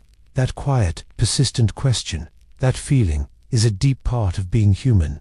It's the to understand. It's not just about needing food or shelter. It's something more. It's the need to make sense of our world, to connect the dots, to find meaning in the things around us. Think about people long ago, before books or the internet. They still stared at the sun, the moon, the turning seasons. They watched the tides, the changing weather. They tried to figure out why crops grew, or why rivers flooded. They didn't have science as we know it, but they had questions. They created stories, myths, and early beliefs to explain the mysteries. This search for answers, for patterns, has always been with us. It's what makes us different. Here's the thing. This drive isn't just for big, ancient questions. It's in your everyday life. To remember a time you were trying to figure out a tough puzzle. Or maybe you wanted to know how a really cool movie special effect was made. You probably kept thinking about it. Maybe looked it up. That feeling, that itch to know, that's it. Or consider a scientist who spends years trying to figure out how a tiny cell works. They're just following that same deep human urge to understand, to solve the puzzle of existence. This isn't about being smart, it's about being human. So, this quiet force within us, this need to know, is really powerful. It connects us to every person who has ever lived, from the earliest humans gazing at the stars to you, right now, asking your own questions. It reminds us that we are all part of a long, shared journey. We are all trying to understand this amazing, complicated world, one question at a time. And that's pretty beautiful when you think about it. The comfort of routine. Have you ever wondered why we find a quiet sort of comfort in doing the same things, day after day? It might seem a little boring sometimes, but there's a deep human reason we lean on routine. It's not just about repeating actions, it's about a feeling of knowing, a gentle rhythm in a world that can often feel chaotic and unpredictable. Think about it like this. Routine gives us a steady beat, a predictable path. For thousands of years, humans have relied on routines to simply get by and even thrive. Ancient farmers knew when to plant their seeds, when to harvest their crops, following the sun and seasons. That rhythm wasn't just a schedule. It was a promise of food, a hope for survival. Early communities had daily rituals, simple steps that helped them feel connected and safe. Even the way we tell stories, with a beginning, middle, and end, follows a routine. These ancient habits, passed down through generations, weren't just practical. They built a sense of order and safety in a world that was often harsh and wild. They were beliefs in how things should go. Consider your own life. Maybe it's the routine of getting ready for school each morning, brushing your teeth, packing your bag, eating breakfast. Even if you don't think about it much, there's a quiet comfort in knowing what comes next. Your brain actually prefers this when it knows the drill. It doesn't have to work as hard. It's like a familiar song. You don't have to focus on every note to enjoy it. This frees up your mind to think about other things, to learn new ideas, or to simply relax. It's like having a solid ground to stand on before you try to jump. So, this quiet belief in routine, in the power of predictable steps, isn't about being stuck, it's about finding a peaceful strength. It's how we build little islands of calm in our lives. It's a way we gently remind ourselves that even when big changes happen, there are still some steady things we can count on, and that steady beat helps us face whatever comes next with a little more courage. The pull of home. Have you ever wondered why certain places just feel right, like a quiet whisper telling you, you belong here? This isn't just about a house with four walls. It's a deep, ancient feeling, the pull of home. It's a belief, a connection, often stronger than any mapline or ruler's decree. For thousands of years, people have felt this magnetic tug. Think about early humans, following game across vast lands. Even then they had sacred spots, places where their ancestors rested, where they knew the safest caves. These were anchors. When mighty empires rose and fell, when their borders shifted like sand, this core feeling of home often stayed. It was rooted in the land, in the stories told around fires, and in familiar faces. It wasn't just dirt and trees. It was where their deepest roots went, where their identity was woven into the land. Here's the thing. It's a bit like how a homing pigeon always finds its way back, no matter how far it flies. Or think about your own bed after a long trip. No fancy hotel bed ever feels quite as good or as safe. Right, that's the pull. Your mind and body know that place means safety, comfort, and peace. It's where your guard can truly drop. This feeling isn't taught. It's just there, inside us, a part of our being. It's like a built-in compass, always pointing us towards what feels known and loved. So, this belief in home isn't just about a physical address or a building. It's about belonging, memory, and deep, quiet comfort. It's a steady, gentle force, a feeling that has kept communities together and traditions alive, even when everything else changed around them. It reminds us that through all the big shifts and grand histories of the world, the simple, powerful human need for a place to truly rest, to feel known and safe, remains. It's a constant, soft echo from our shared past, a grounding belief that endures. Why we protect the weak. Have you ever stopped to think why we, as humans, often feel a pull to help someone weaker than us? It might seem strange at first glance. In a world where being strong often feels like the only way to get by, why would we spend our energy protecting those who can't protect themselves? It's a quiet question that holds a deep answer. Here's the thing, this isn't a new idea. For thousands of years, long before big cities and empires, people lived in small groups. In those groups, survival wasn't just about the fastest hunter or the strongest fighter. It was also about how well they cared for each other. Imagine an early human with a broken leg, or an elder who couldn't gather food. If the group just left them behind, they might lose valuable knowledge, or simply become less of a group. But when they helped, when they shared their limited resources, something powerful happened. They weren't just saving a life, they were strengthening the very idea of us, weaving a stronger social fabric with every act of kindness. They built bonds of trust and care. This isn't just about being nice, it's a deep, quiet belief that says everyone has value, a worth beyond just what they can do. Think about your own body. If a small part of it gets sick, like a finger or a tiny organ, the rest of your body doesn't just give up on it. No, your whole immune system kicks in, it sends help. It fights to protect that weaker part, because a healthy finger or organ means a healthy you. It shows that even the smallest piece matters to the whole dot in the same way. Societies that learn to protect their most vulnerable members often become the strongest, not just in power, but in spirit.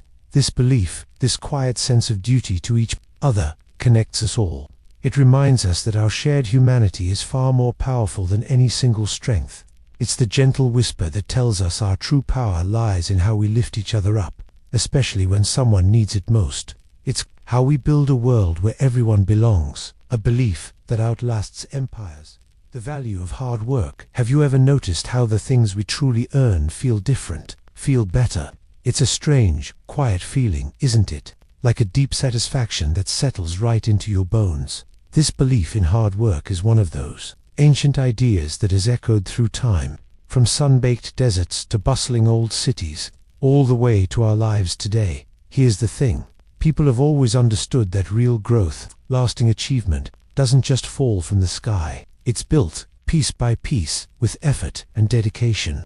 Think about the ancient Egyptians building their massive pyramids, or the Greek philosophers, like Aristotle, who believed that true happiness wasn't given, but achieved through continuous effort and doing good things. Even old proverbs from different cultures, whispered down through generations, often talk about how you reap what you sow. This isn't just about getting rich or powerful, it's about something much more personal. Imagine, you're trying to learn a new song on a guitar, maybe a tricky one. At first, your fingers feel clumsy, the notes sound messy. It's frustrating, but you keep practicing. Day after day, you sit with it, your fingers ache, your brain works hard. And then, one day, almost without realizing it, the song starts to flow. It sounds right. That moment, when the music pours out, isn't just about playing notes. It's about the journey, the hours you put in. The song becomes yours in a deeper way, and that's why it matters. Hard work isn't just about reaching a goal. It's about the person you become while trying. It shapes your character, teaches you patience, and builds a quiet strength inside you that no one can take away. It's a belief that tells us our efforts, no matter how small, always leave a mark, not just on the world, but on our own hearts. It reminds us that there's a unique kind of beauty and dignity in the honest struggle, in the simple act of trying our best. The dream of equality. Have you ever looked around and wondered why some people seem to have so much, and others have so little, or why some voices seem to be heard more than others? This feeling, this quiet ache for things to be balanced, is at the heart of the dream of equality. It's the simple, but deep, idea that every single person has equal worth, no matter where they come from, no matter what they look like, no matter what they believe. For thousands of years, people have thought hard about this idea. Empires rose and fell, often built on layers of power where some ruled and others were ruled. Societies were split by birth, by wealth, or even by skin color. Yet, through it all, the persistent belief in equality never truly died. This idea bubbled up in old philosophies, in the teachings of wise leaders, and in the quiet prayers of everyday people. It's the idea that deep down, beneath all the differences, we share a common humanity. Think about a symphony orchestra.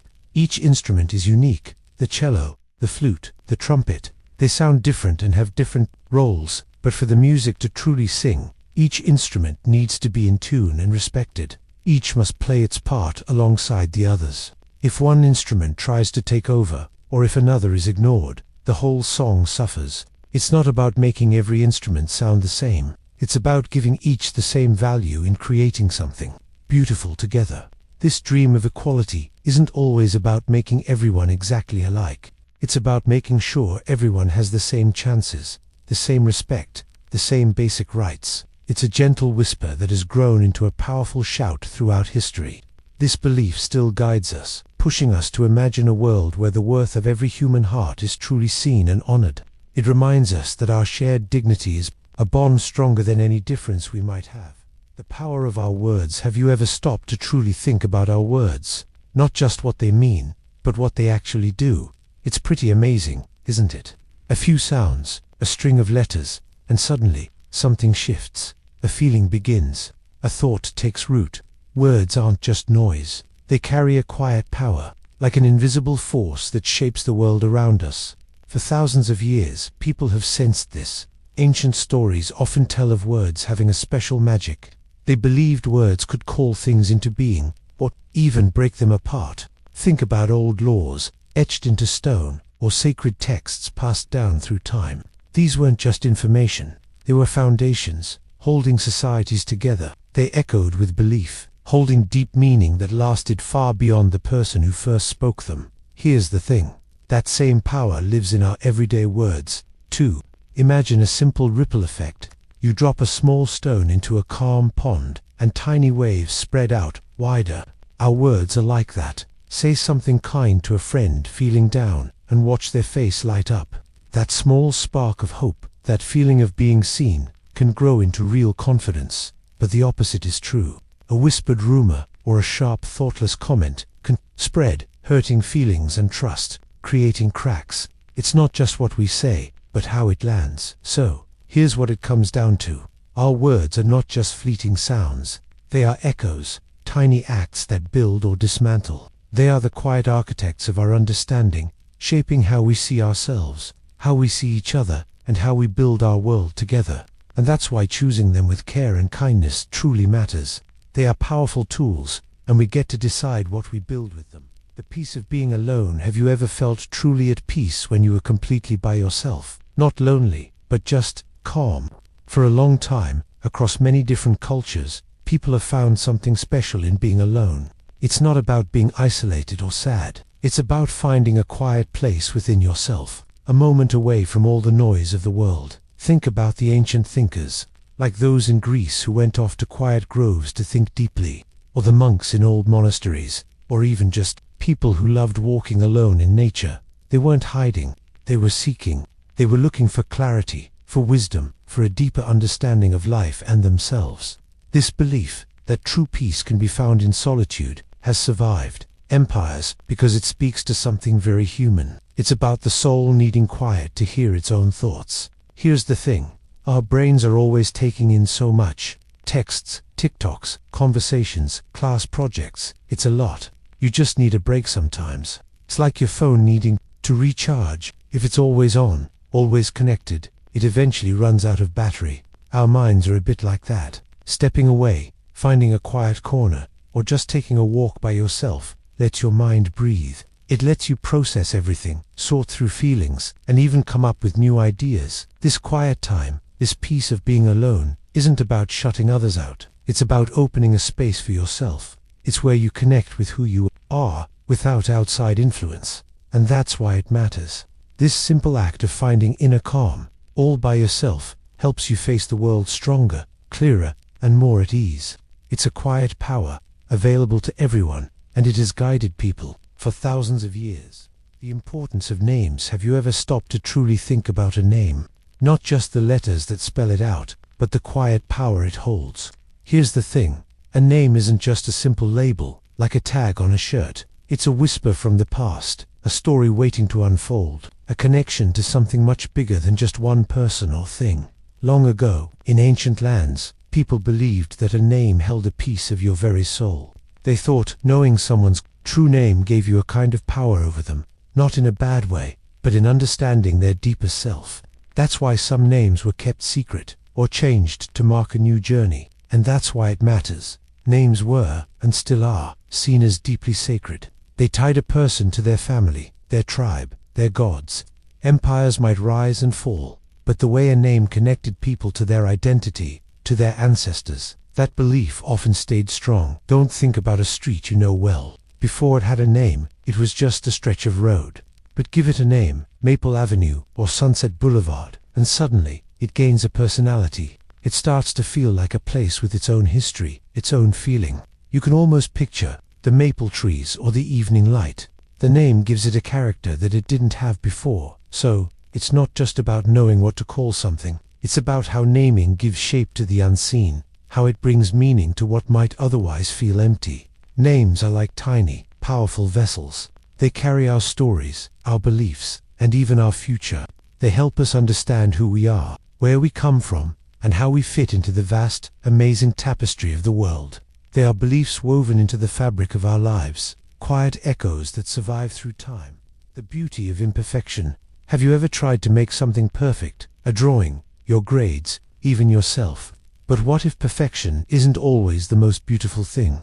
What if the cracks, the worn edges, the little mistakes are where real beauty hides? It might seem strange. We're taught to fix what's broken, to smooth rough parts. But some beliefs, some art, even old buildings, lasted centuries not despite their imperfections, but because of them. Imperfection isn't just a flaw. Sometimes it's a sign of a story, a journey, a life lived. It shows something is real, that it has faced time and survived. Think about an idea from Japan called wabi-sabi. It's a way of seeing beauty in things that are imperfect, unfinished, or temporary. It celebrates natural wear and tear, the subtle changes time brings. A chipped teacup, for example, isn't broken or less valuable. Its chip tells a story, maybe of many cups of tea shared over years. It's about accepting things as they are, with all their marks of age.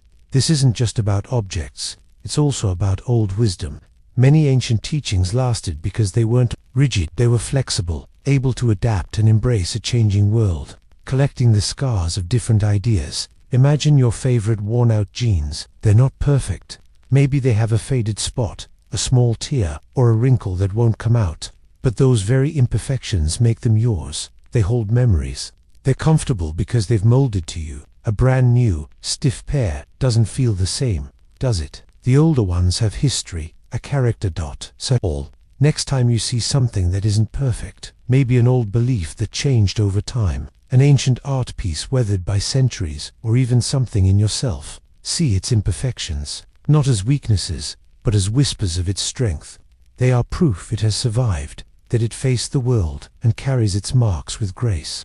And that, in its own quiet way, is a truly deep and lasting beauty.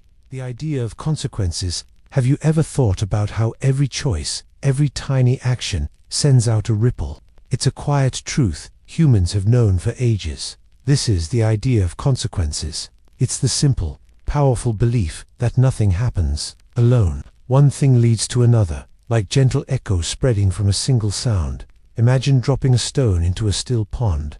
The stone is small, but when it touches water, circles form. They grow wider, touching the banks. Even if you can't see the stone is the action, and those widening circles are the consequences. They are the effects, big or small, that follow our actions. Ancient people, from Greece to Asia, understood this idea.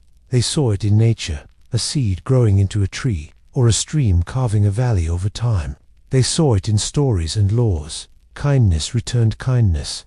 Harm could find its way back. This wasn't about punishment, but natural order, a balance. They knew actions have reactions, shaping our lives and the world around us. Think about a time you worked hard on something, maybe a school project.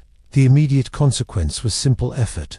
Later, the consequence was pride in a job done well, a better grade, and the good feeling of learning. or you chose video games instead of studying for a test. The fun was immediate, but a low grade came later. This belief in consequences isn't about fear. Instead, it's a gentle reminder of our own power. It tells us our lives, and the world we share, are woven from threads of cause and effect. Every single thread matters, contributing to the larger tapestry. Knowing this helps us walk with more intention, more care, for even the smallest steps can make the most beautiful patterns. The strength and vulnerability. Have you ever wondered if the moments we feel most exposed are actually where we find our greatest power? It's easy to think being vulnerable means being weak, like a knight without armor.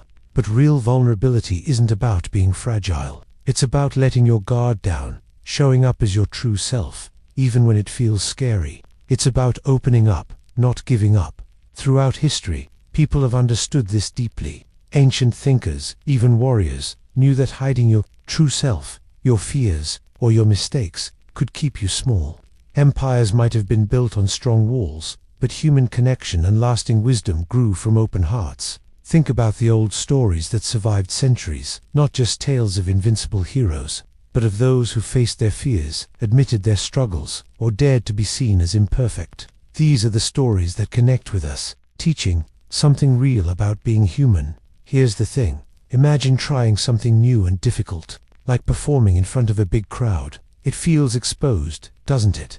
You might make a mistake. But to truly grow, you have to risk that moment of possible error, that moment of letting go, of being unsure but trying anyway. That's vulnerability. When you allow yourself that, you open up to new experiences, to learning, to getting support, and ultimately, to growing stronger. The real courage wasn't in never stumbling, but in taking that first step, in trying again even if you felt wobbly. So, what does this tell us about beliefs that survived empires? Perhaps the most enduring beliefs are the ones that allow for human imperfection. They don't demand a perfect, unfeeling shell from us. Instead, they invite us to be fully human, flawed, brave, and open. It's in those quiet, honest moments of being truly seen, of admitting our real feelings and needs, that real strength and connection bloom. That kind of belief, that kind of courage to be open, truly lasts for a very long time, echoing through history. The lure of adventure. Have you ever felt that quiet pull, a gentle tug towards something new and unknown? It's a feeling deep inside us, like a compass spinning towards a distant horizon. This isn't just about exploring faraway lands. The lure of adventure is also about exploring ideas, new ways of thinking, or even your own mind. It's that deep human need to push past what's familiar, to see what's on the other side. Think about the earliest humans. What made them step outside their safe caves? It wasn't always just about finding food. Sometimes it was curiosity. They wondered what lay beyond the next hill. That urge to discover led to new paths, new tools, and new understandings of their world. This belief has lasted through empires. It's why ancient Greek philosophers looked to the stars, or brave sailors set out across uncharted seas. They were chasing the whisper of the unknown, the thrill of a new truth. Here's an example we can all relate to. Learning a new skill. Maybe it's trying out for a new sports team, or picking up a musical instrument. At first, it feels uncertain, but something pushes you forward. You want to see if you can do it, what you might discover. That urge to try, to explore your own limits, is the same adventurous spirit. It's a bit like a scientist patiently running experiments, driven by the hope of new knowledge. So, the lure of adventure isn't just about physical journeys. It's a belief in the value of the unknown, a trust that growth often waits beyond our comfort zone. It reminds us that there's always more to learn, more to experience, and more to understand about ourselves and the world. That simple belief has guided humanity for thousands of years. Understanding often begins with a single step into the unknown. The wisdom of silence. Have you ever noticed how loud the world is? Phones buzzing, music playing, people talking.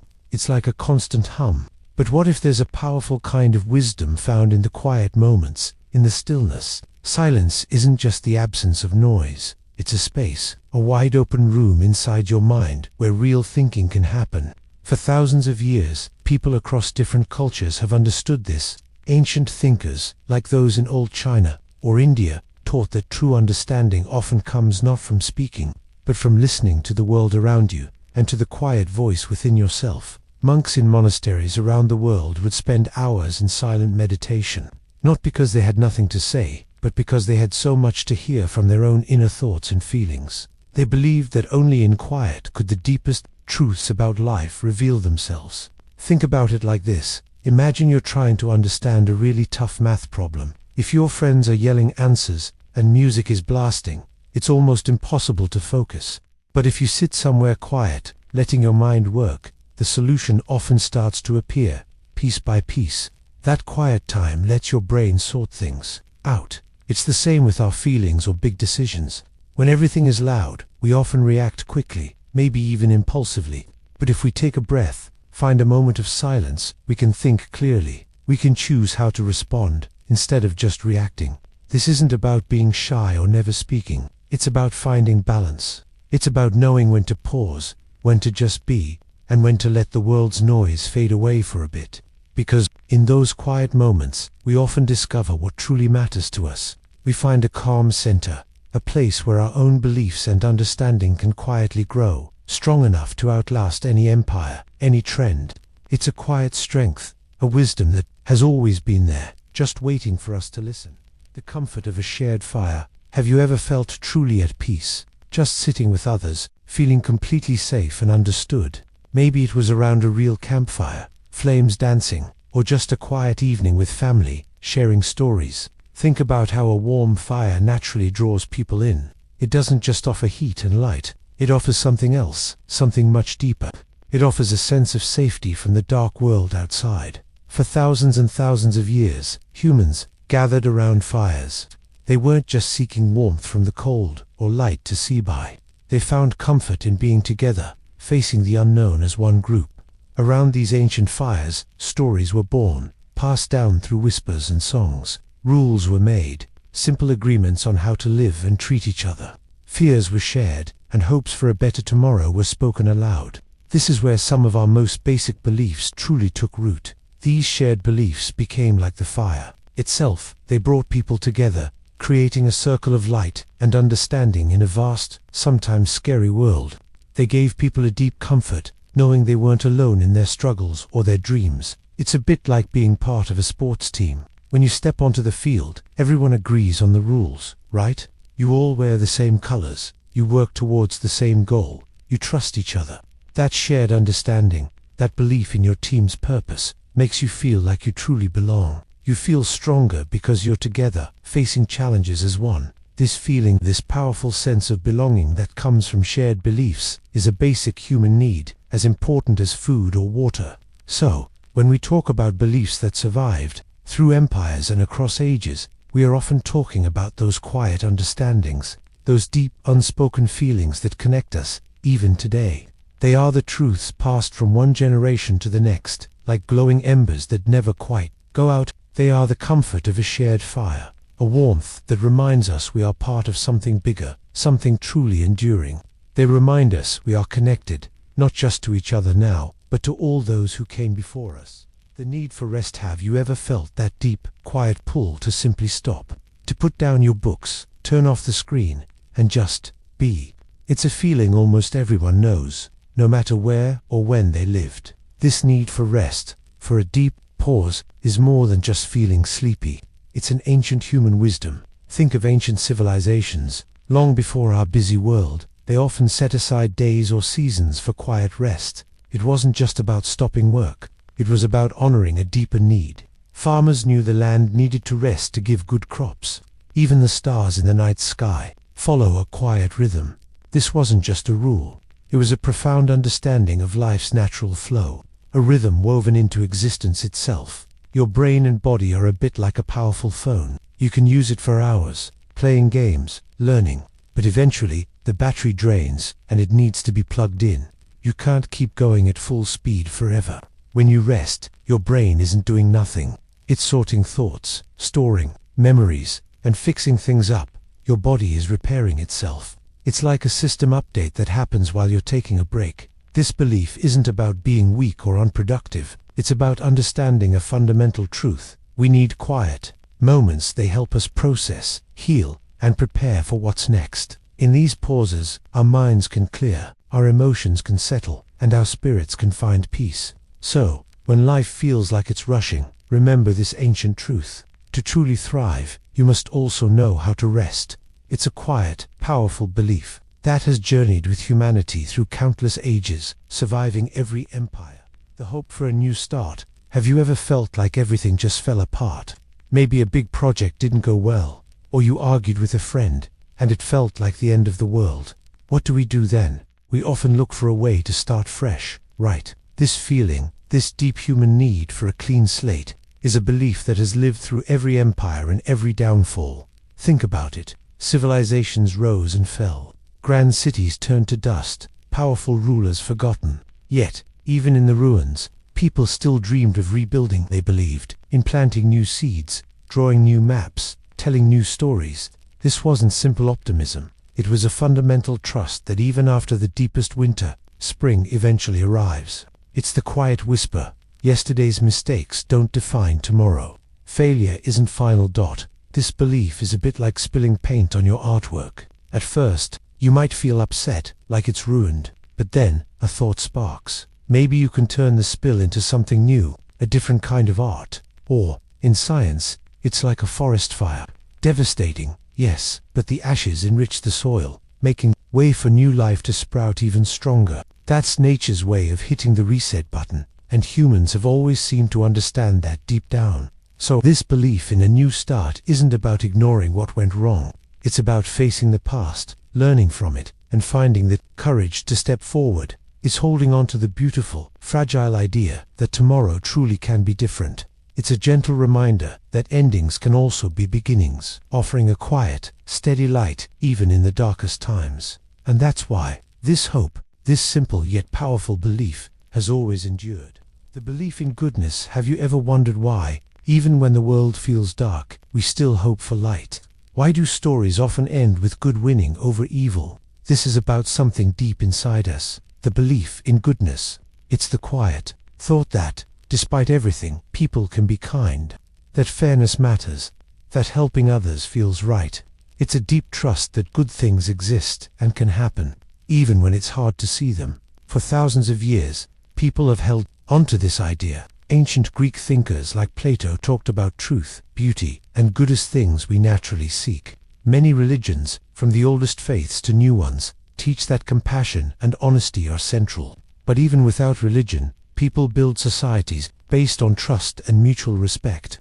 This isn't just wishful thinking. It's a powerful, enduring human drive that shapes how we act and how we imagine the future. Think about a small act of kindness you've seen or done. Maybe someone picked up a dropped book for a stranger, or a friend shared their lunch when you forgot yours. These moments might seem small, but they show this belief in action. They remind us that even in a crowd, one person can choose to be good, and that choice can spread. It's like how a tiny, quiet seed holds the potential for a mighty tree. You might not see the full tree right away, but you trust the seed has that power. We trust that people, like those seeds, hold the power for goodness. This belief in goodness isn't about pretending bad things don't happen. It's about knowing that even then, the capacity for good remains. It's a quiet strength that has guided civilizations through their darkest times, reminding them what to build towards, what to protect. It's a whisper that tells us our efforts to be better, to do better, are never truly wasted. It's a thread of hope woven into the very fabric of humanity, stretching back through time, still strong and bright today. The power of kindness. Have you ever thought about a simple act, like holding a door or offering a kind word when someone looks sad? It seems small, but here's the thing. Kindness, that quiet choice to be gentle, holds an incredible strength. It's a belief that has woven itself through human history, surviving empires and changing times. For thousands of years, people across cultures have understood this. Ancient thinkers in places like Greece and China, and spiritual leaders everywhere, taught that treating others with compassion wasn't just a nice idea, it was essential. They saw that a society built on kindness was stronger. It's like a quiet bedrock beneath all the noise and change. Here's how it works in our own lives, every day.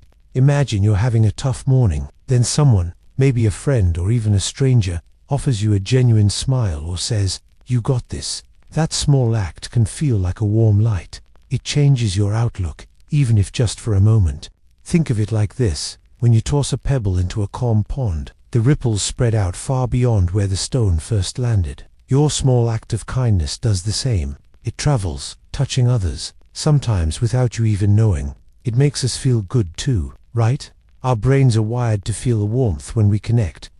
So, this belief in kindness isn't just about being polite, it's about recognizing that every single one of us is part of something bigger. It's about choosing to lift others up, even when it's hard. And that's why it matters. This deep, ancient idea reminds us that the best parts of humanity, the connections we make, the support we offer, are often found in the softest, most human gestures. It's a quiet truth that echoes through the ages, always there, always ready to be rediscovered. The desire for knowledge. Have you ever just wondered, really wondered, not about a math problem, but about why the sky is blue, or how big the universe truly is? It's a feeling deep inside us, a quiet pull. It's the simple desire to know. Think about this. Long ago, even before there were schools or books, people looked up at the night sky. They wondered what those tiny lights were. They needed to understand the seasons, how plants grew, how to make tools work better.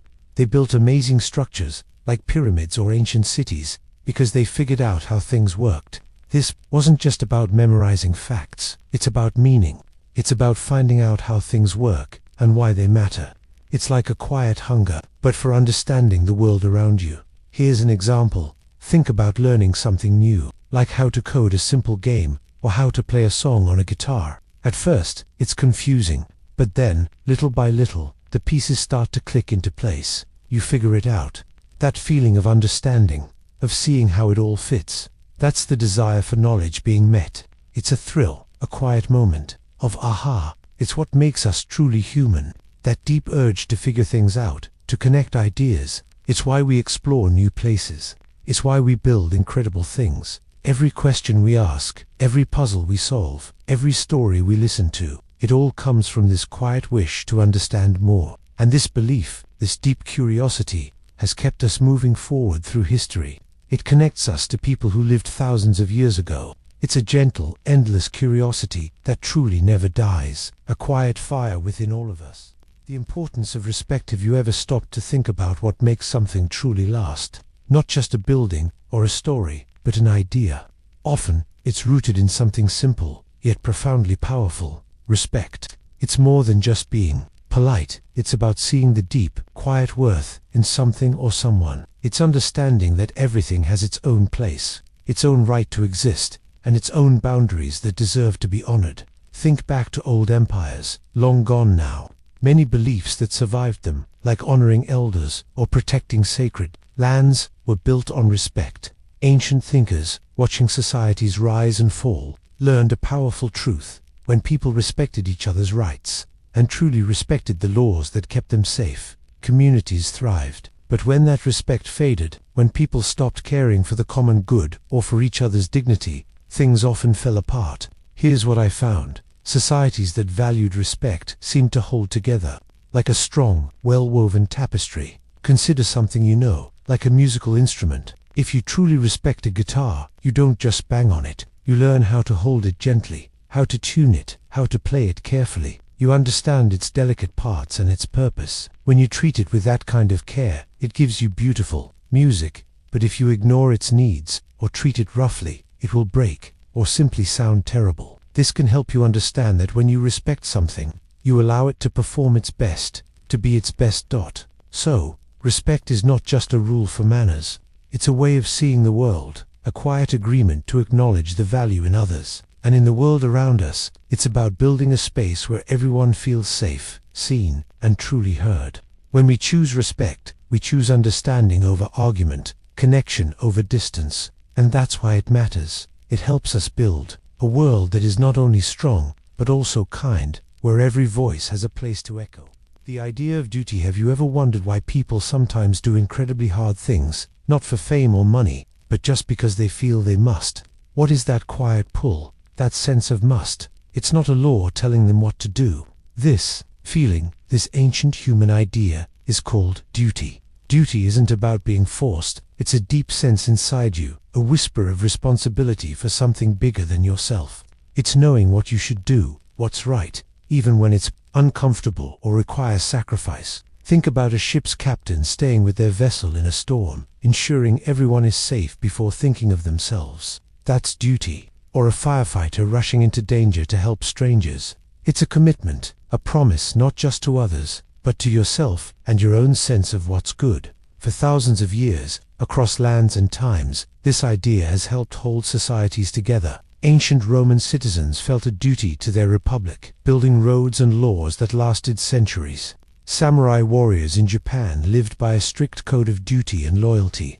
It was about protecting their people and way of life. Even today, if you think about a sports team, each player has a duty to their position. The defender's duty is to protect the goal, even if they dream of scoring. The forward's duty is to push the attack. When everyone understands their role, the team works. So duty isn't just a heavy word. It's like an invisible thread connecting us to one another, to the past, and to the future.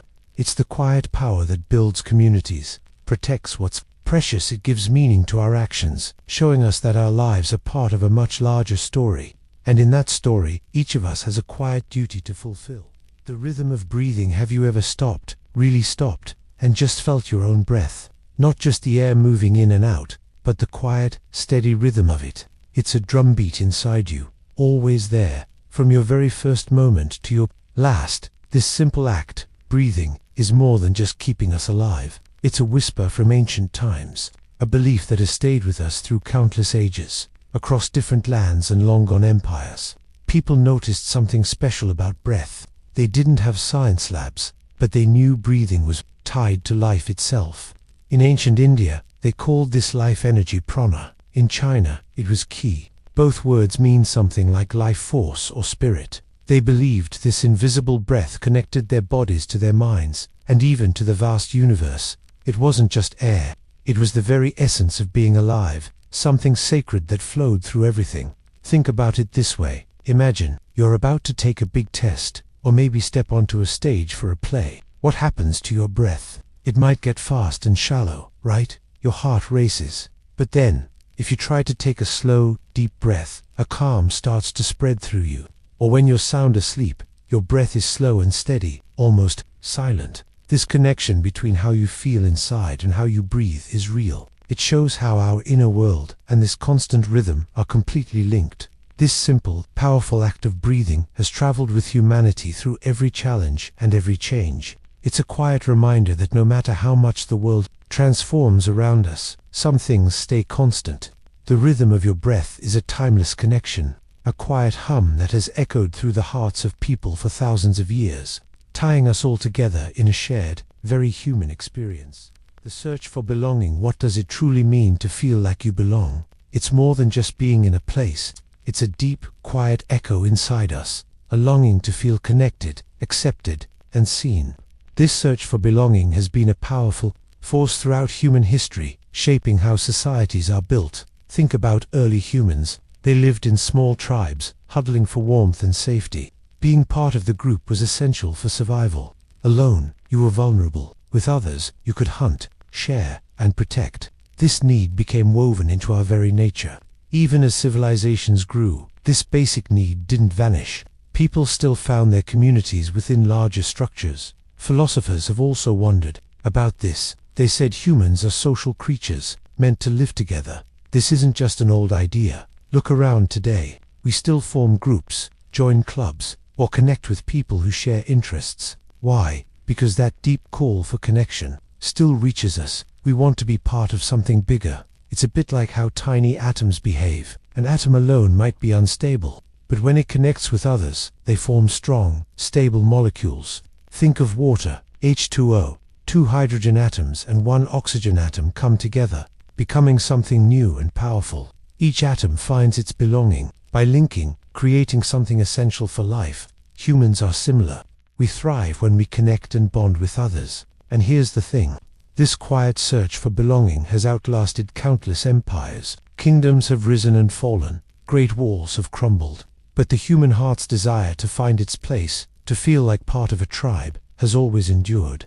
It's a belief, not written on scrolls, but felt deeply in our bones. It's a gentle reminder that even when everything else changes, we still need each other. The strength of patience. Have you ever noticed how some powerful things take the longest to appear? We live in a world that often rushes us, expecting instant answers, instant likes, instant everything. But what if true strength isn't about speed? What if it's found in the quiet art of waiting, of staying steady when things are slow? This is the enduring belief in patience. It's not just sitting around, doing nothing. It's an active kind of waiting, a deep understanding that meaningful things cannot be rushed. For thousands of years, cultures understood this. Ancient philosophers spoke of it. Wise leaders practiced it. They knew a tree doesn't grow overnight, and a mountain isn't formed in a day. Great achievements, strong relationships, our understanding of ourselves, these things need time. Like a seed pushing through soil towards the sun. Imagine learning a difficult song on an instrument. You wouldn't expect to play it perfectly on your first try, right? You practice, day after day, sometimes getting frustrated, feeling like you're not making progress.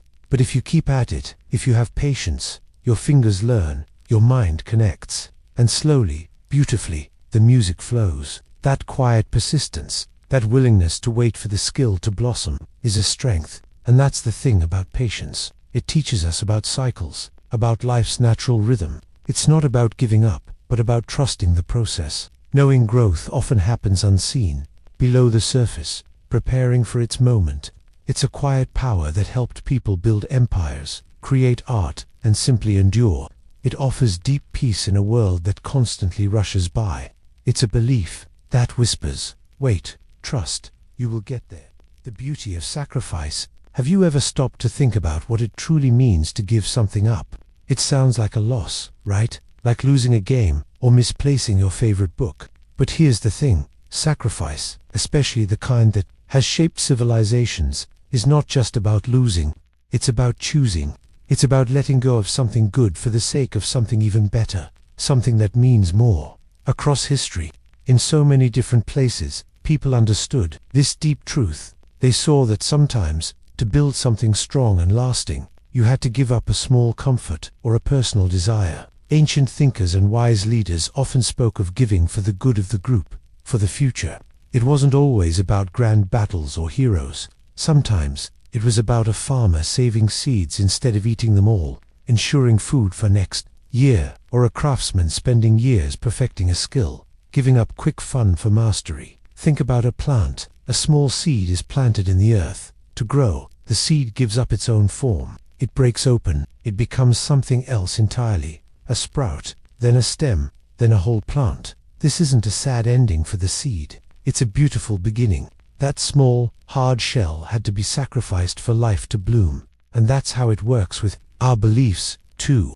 When people are willing to give up something, their time, their tease, even their safety for an idea they truly believe in, that idea gains a quiet power. It's a power that helps beliefs survive empires through long years and big changes. The beauty of sacrifice isn't in the giving up itself, but in the deep love and hope for what comes next. It's about what we value enough to fight for, in a way that's peaceful but incredibly strong. The call to explore our minds. What if your thoughts were like an ancient map, waiting for you to unroll it? Deep inside each of us, there's a quiet whisper, a gentle tug asking us to look closer, to truly see our own minds. This call asks us to understand the beliefs we carry, the ideas that shape who we are, and how we see the world every single day. This isn't just about learning facts. It's about a deep looking inward, into the core of our understanding. Think about it this way. For thousands of years, people have stared up at the night sky. They wondered about the stars, what they were, why they moved. They created stories, myths, and even complex scientific ideas, all from that same sense of wonder.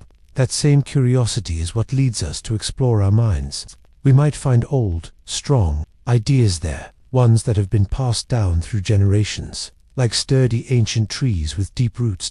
It's like walking into a very old building. At first, you just notice the big walls and the windows. But then, you start to notice the way the light falls, the different kinds of stone used, maybe a faded painting high on the ceiling. You begin to wonder who built it, what stories happened inside its rooms, and how it managed to stand so strong for such a long time. You don't just see a building, you see a piece of time, holding on to its past. Our own minds are a bit like that old building. They hold all sorts of ideas and beliefs, some brand new, some very, very old. When we explore them, we're not trying to change everything right away. Instead, we're simply trying to understand. We're asking questions like, why do I believe this thing? Where did this idea truly come from? How does it connect to other things I think? This exploration is a quiet, personal journey, one you can take any time. It's about building a deeper connection with your own thoughts and feelings. It teaches us to be more understanding, not just of ourselves, but of others too. Because when we know our own inner map, it helps us see the maps in other people's minds a little clearer. And that's why it matters so much. Learning to explore what's inside helps us build a stronger, more empathetic, kinder world outside. The comfort of familiar sense. Have you ever noticed how a certain smell can instantly take you back in time? Maybe it's the faint scent of wood smoke on a cold evening, or the sweet smell of cookies baking. Suddenly, you're not just smelling a scent, you're feeling a memory. This isn't just a trick of your mind. It's a deep, powerful connection our brains make. For thousands of years, people felt this power. They knew how the aroma of an herb could calm a heart, or how the smell of rain brought peace. It's like our oldest memories are tied to these invisible molecules floating in the air. When we breathe them in, they go straight to the parts of our brain that handled memory and feelings. It's a fast lane to your past, without needing words. Think about it, the smell of your grandparents' house. Maybe it's a mix of old books and fresh coffee, or a specific kind of soap. That particular scent isn't just nice. It brings with it feelings of safety, love, and childhood. It's like a secret language our nose speaks to our heart. When you smell it again years later, that comfort is right there with you. Scientists know our sense of smell is strongly linked to parts of the brain deeply involved in emotion and memory. So, when you smell something from your past, it's not just a faint echo, it's a full replay of how you felt. It's amazing how something so simple and invisible can hold so much power. These familiar scents are like invisible threads connecting us to what we've loved, to where we've been. They remind us that, even as the world changes, some comforts remain. They are little anchors in time, quietly telling us we are part of a continuous story, always carrying a piece of home with us, wherever we go. And that's why these smells matter so much. The idea of cycles. Have you ever noticed how some things just keep coming back? Not exactly the same, maybe, but similar. Like a feeling, a season, or even a style of clothing. This idea that life and the world move in repeating patterns is something people have believed for thousands of years. It's called the idea of cycles. Think about the sun. It rises, crosses the sky, and sets. Then, it rises again the next day.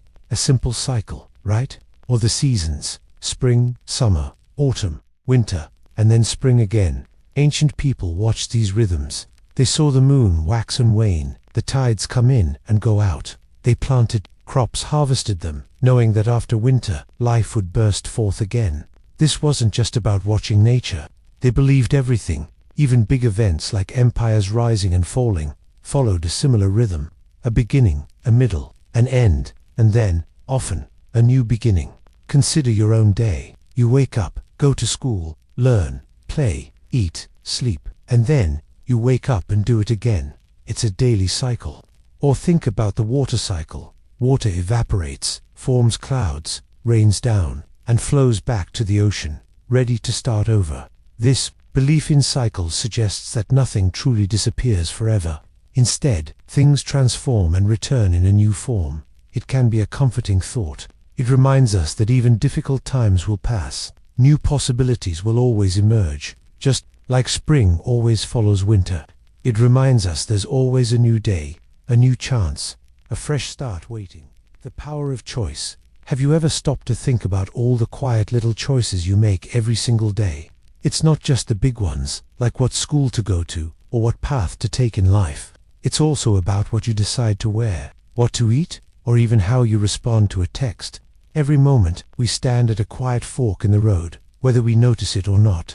This power, the ability to pick our path, is one of the most amazing things about being human. Even when it feels like we don't have a choice in a situation, we still choose how to react, how to feel. Long ago, thinkers from ancient lands wondered deeply about this. They asked if our lives are already set in stone, like a story already written, or if we truly steer our own ship.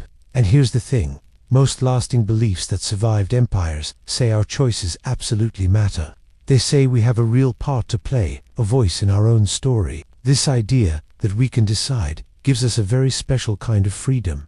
It means we aren't just floating along, we are active participants. Think about a time you had to decide between doing something easy and doing something harder, but more rewarding. Maybe it was choosing to practice a skill you weren't good at, instead of just playing a video game, or deciding to really listen to a friend who was having a tough time, even when you felt busy. In that moment, you used your quiet power of choice. You decided what kind of person you wanted to be, just a little bit more.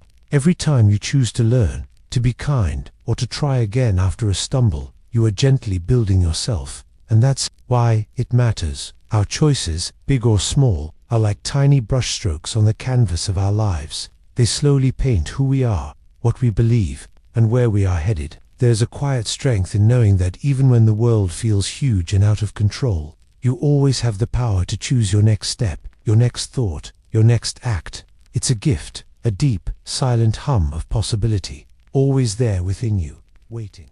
The hope in every sunrise. Have you ever woken up after a really tough day, maybe feeling sad or worried, and then you see the first light of morning?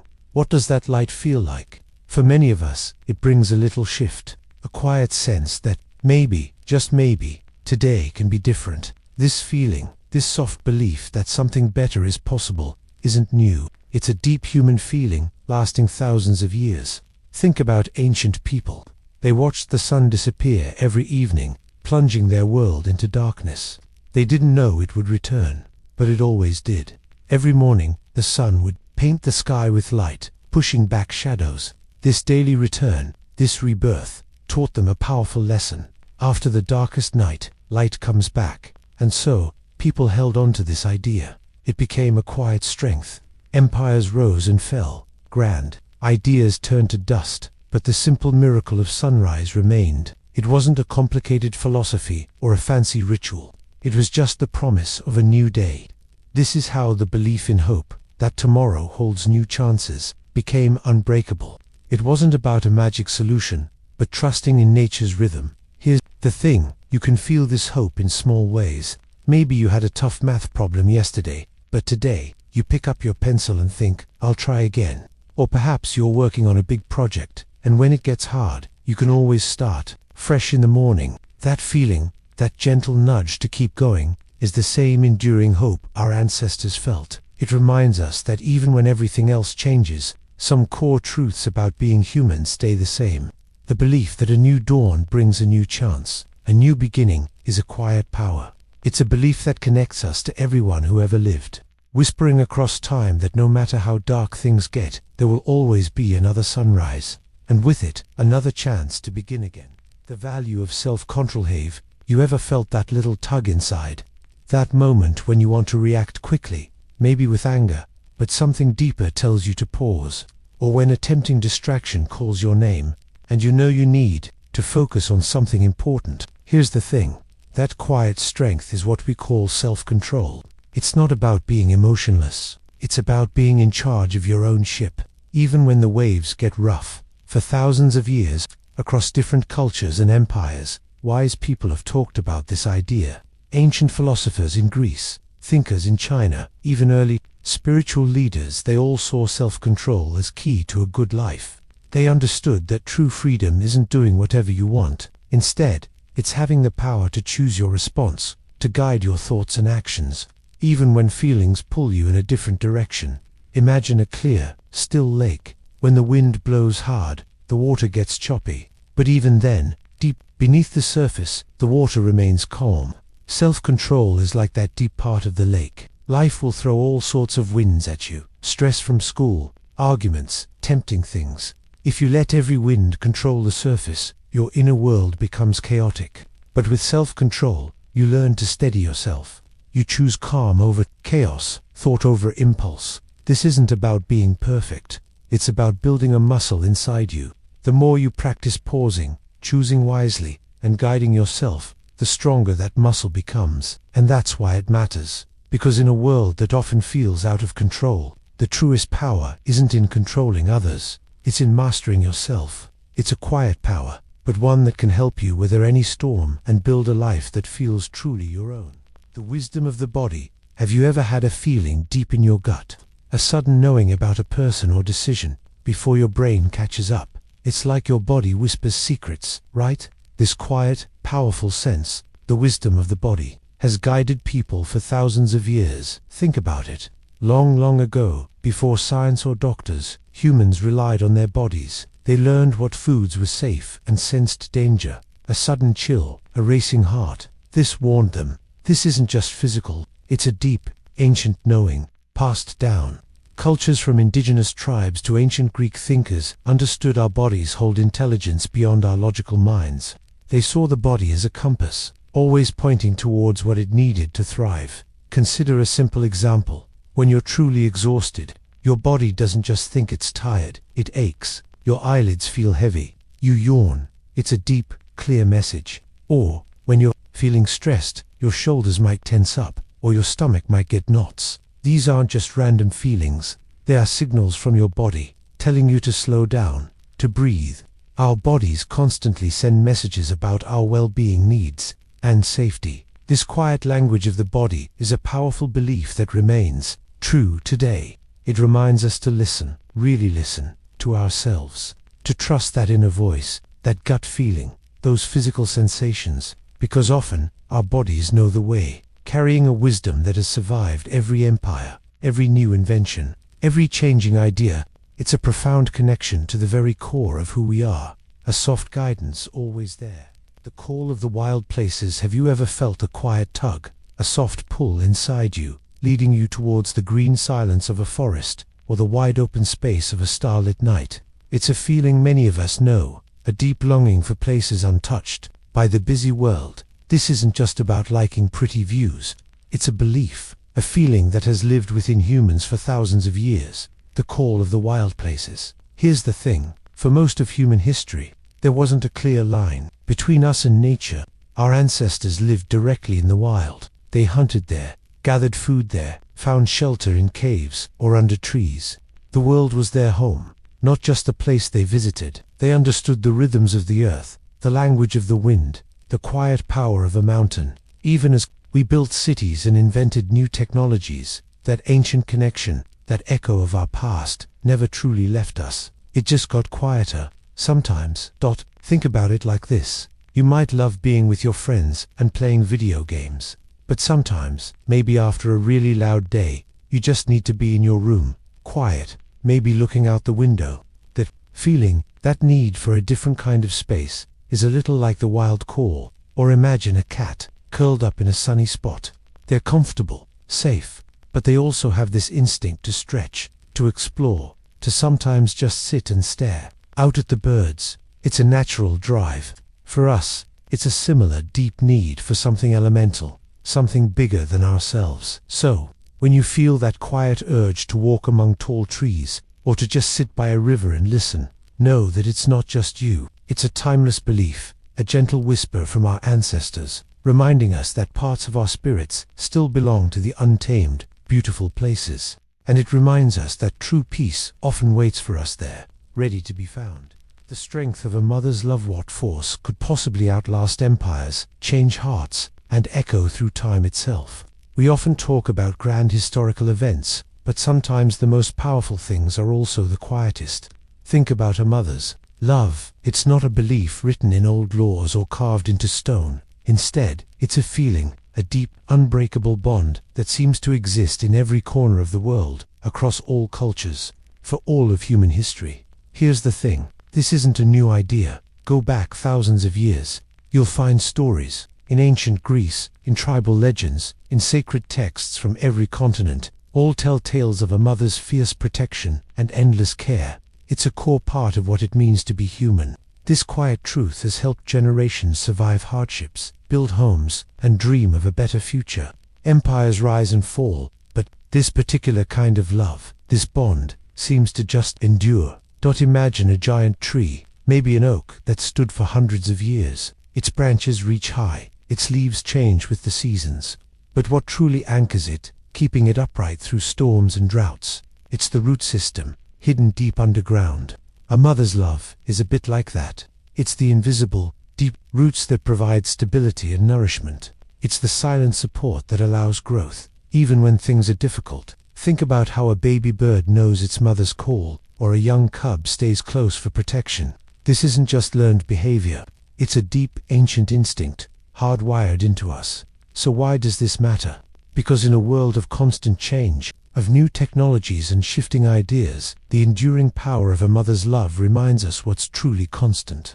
It shows us that some of the strongest foundations in life are built not from stone, but from connection, care, and an unconditional bond. It's a quiet truth that offers comfort and strength, always there, like the oldest stories.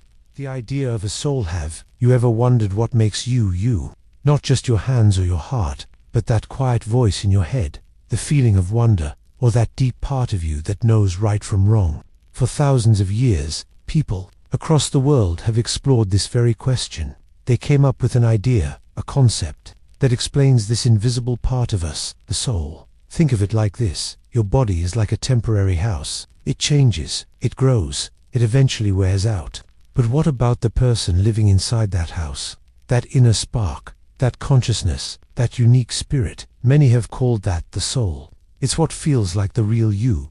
Ancient Egyptians believed the soul continued after death, journeying to another world. Greek philosophers, like Plato, talked about the soul as something immortal, separate from the body, holding our true self and our memories. Many cultures across Asia and indigenous peoples around the globe also have rich beliefs about a life, force or spirit that connects us to everything.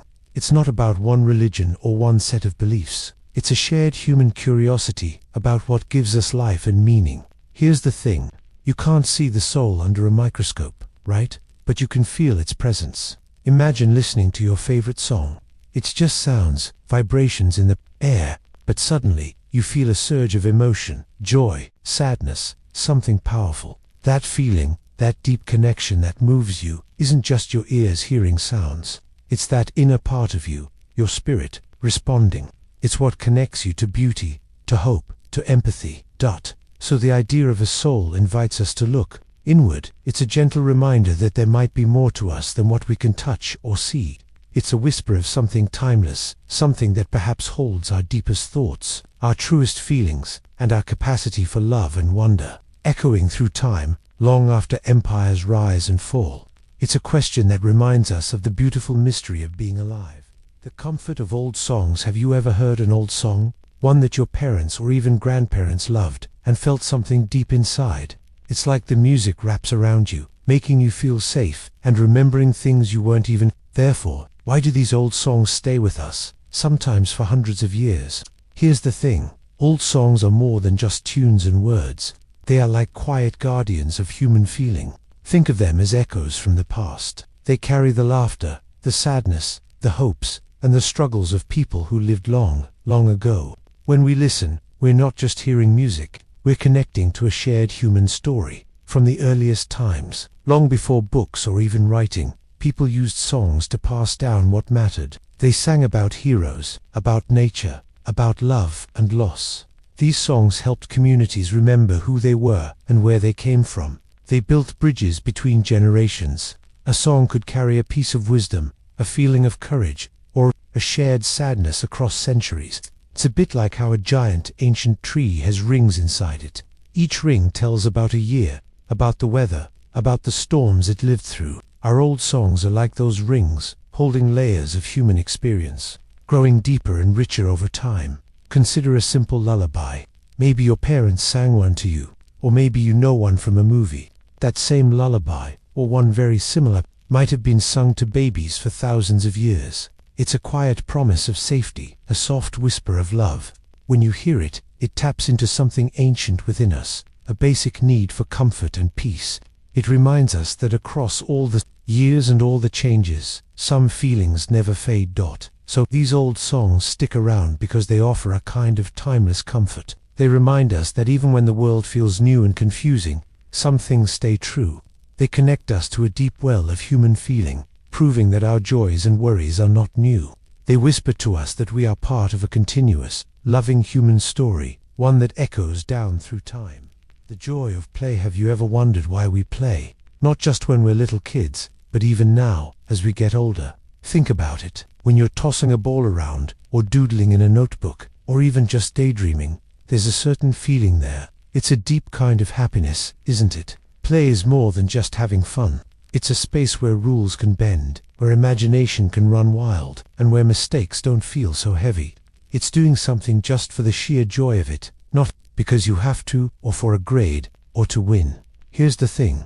This idea of play isn't new. For thousands of years, in every big empire and small village, people have found time for play. Ancient Romans had their games, medieval knights had their tournaments, and even the earliest humans likely danced and sang and chased each other. It's like an ancient wisdom, passed down without words.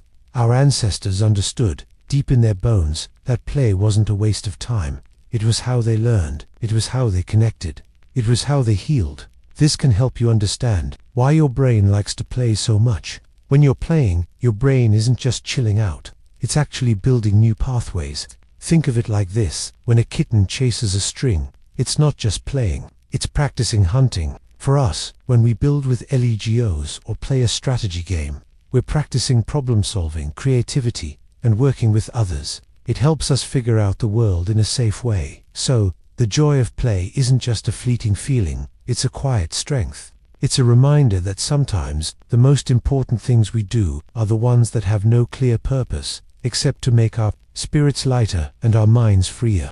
It helps us remember who we are, even in a busy world. It's a belief that has always been true, even as empires rose and fell, that the human spirit needs to play to truly live. The desire to leave a mark. Have you ever picked up a really old book, or maybe seen a faded drawing on a museum wall, and just paused? You might wonder, why did someone spend so much time making this? Why did they bother? Here's the thing, deep down, many of us feel a quiet pull to leave something of ourselves behind. We want to make a mark. This desire isn't about being famous. It's much older than that. Think about ancient empires, long gone. The Egyptians built massive pyramids, reaching for the sky. The Romans laid down roads that still exist. People carved stories into stone, painted in caves. They didn't just do these things because they had to. They did it because they wanted to say, we were here, our thoughts mattered, our lives had meaning. It was a way for their ideas, their spirit, to live on after they were gone. This need to be remembered, this belief, survived all those empires. It's a feeling you might know yourself. Maybe you've drawn a picture and signed your name big and clear at the bottom. Or maybe you've built something amazing with LEGOs and just admired it, hoping someone else would too. Even writing your name inside a new notebook. It's a small, simple action, but it holds that same quiet hope that a part of you, a piece of your effort or your creativity, will stay. That something of you will stick around, even for a little while, and that's why it matters. This deep human wish to leave a mark connects us to everyone who came before. It's a shared thread woven through all of history.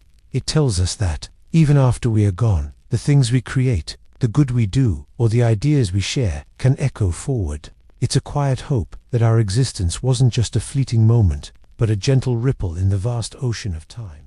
The importance of truth. Have you ever wondered why telling the truth feels so important, even when it's hard? It's more than just following a rule, or avoiding trouble. Truth is like the quiet, invisible foundation of everything real that truly lasts. It's what we build our understanding on, what makes the world make sense, and what allows us to truly connect with others. Think about this. Ancient thinkers, thousands of years ago, spent their lives trying to find truth. They believed it was the key to living a good life and building a strong society. People like Plato, in ancient Greece, asked big, deep questions about what true really means. They knew that if a community couldn't agree on basic facts, or if trust disappeared because of lies, everything would eventually fall apart. So, truth wasn't just a nice idea, it was a deeply necessary part of human survival and meaningful growth. Here's the thing, truth is a lot like a scientific experiment. Imagine a scientist trying to understand how plants grow. If they do an experiment and don't honestly report what happened, even if it's not what they expected, their work isn't helpful. It could even be harmful. But when they share the real results, it helps everyone else understand the world better. It clears the path for new discoveries to happen, bringing us closer to understanding how things truly work in our own lives. It works the very same way. When a friend tells you something true, even if it's tough to hear, it shows deep respect. It builds trust, and that trust is what truly makes friendships strong and reliable. Knowing the truth about yourself, your strengths and weaknesses isn't always easy, but it lets you genuinely grow. It means you're not living in a made-up story, but in the real world, ready to face what's truly there. So, the importance of truth isn't about being perfect. It's about choosing to see clearly, to speak honestly, and to build on what's real and unchanging. It's a quiet, profound strength that helps us navigate the world with courage, connecting us to others and to a deeper understanding of everything around us. It's the steadfast light that guides us, allowing us to build lives and worlds that truly stand strong, not just for a moment, but for ages to come. The belief in fairness. Have you ever felt that little pang deep in your gut when something just wasn't right? When a decision was made, or a situation unfolded, and it simply didn't feel fair? That feeling, that quiet rumble inside, is the echo of a belief that has lived within humanity for thousands of years. It's the deep-seated understanding that things should be balanced, that people should be treated justly, and that everyone deserves what they are due. Here's the thing. This isn't just a modern idea. Go back through time, across vast empires, and you'll find this belief shining through. Ancient law codes, like Hammurabi's code from Babylonian times, tried to spell out what was fair and what wasn't, setting rules for how people should interact. Philosophers in ancient Greece talked a lot about justice, which is really just another word for fairness. They knew that if a society didn't strive for fairness, it would crumble. People would lose trust, and anger would grow. Think about a team project at school. If one person does all the work, and everyone gets the same grade, that doesn't feel fair, does it? Or if the rules for a game suddenly change only for one player, that feeling of unfairness pops up right away. It's like our brains are wired to notice when the scales are tipped too much in one direction. We want things to be even, to make sense, to be balanced, and that's why it matters. The belief in fairness isn't just about rules. It's about creating a world where people can feel safe, valued, and respected. It's a delicate, powerful thread woven through the fabric of human connection. It reminds us that empathy and understanding are vital, and that even when it's hard, seeking a just balance makes the world a place where we all want to belong. It's a quiet hope that keeps us building together. The power of music. Have you ever heard a melody that just reached inside you? A rhythm that made your heart beat a little differently? For as long as humans have walked this earth, music has been more than just sound. It's been like a whisper of the soul, a language without words. It holds feelings, memories, and even ancient wisdom, carried through time.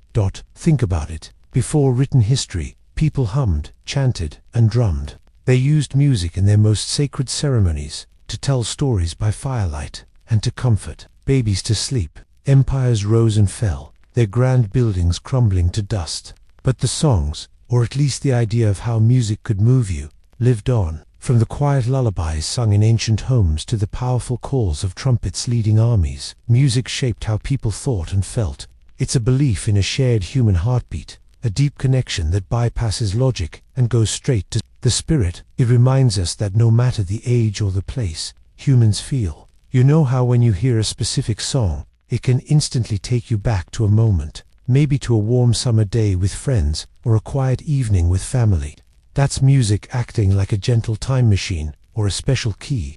It unlocks feelings you might not even know you had, connecting your present to a memory. It touches something universal in all of us. Even scientists are fascinated by how music affects our brains, how it can light up different areas, helping us feel joy, sorrow, courage, or even deep calm. It's not just a collection of notes. It's a system that taps into our deepest emotions and shared human experiences. So, here's the thing.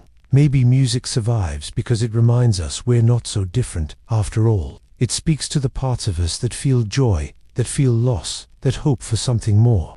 It's a gentle reminder that some feelings, some ways of understanding the world, are truly timeless. They live on, carried by the very air, moving from heart to heart across the ages. It's a true testament to beliefs that outlasts everything else. A quiet, powerful force connecting every human story. The hope found in children. Have you ever really looked at a child, maybe a younger sibling or a cousin, and felt something shift inside you? What do you see in their eyes? A pure belief in what's possible, a lightness that hasn't been weighed down by the world yet. This feeling, this quiet certainty about tomorrow, is the deep, enduring belief we call hope.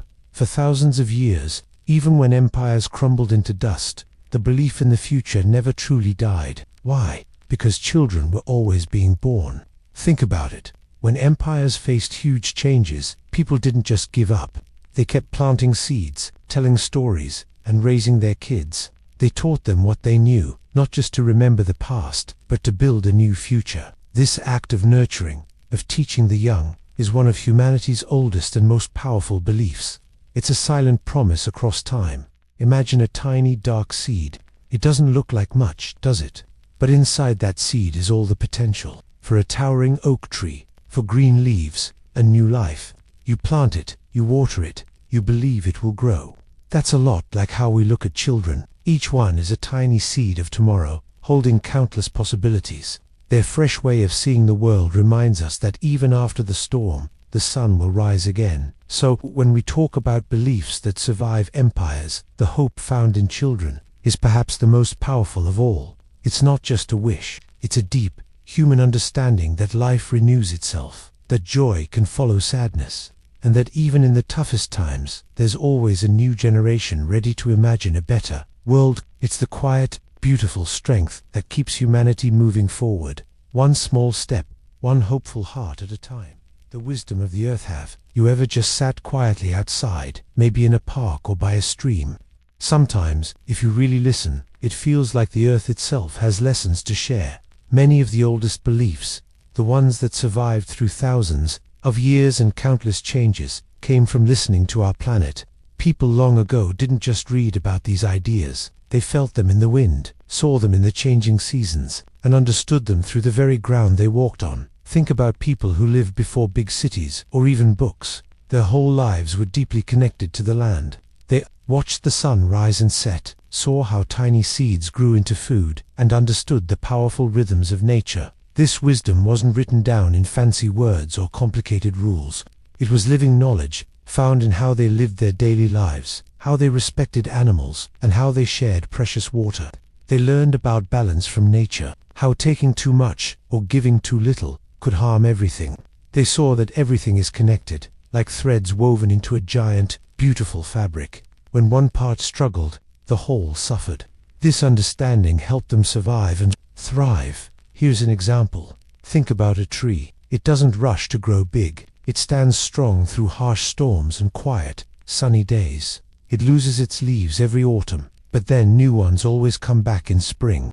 This is a natural cycle of letting go and renewal. Or consider how the ocean gives us so much, but it also needs respect.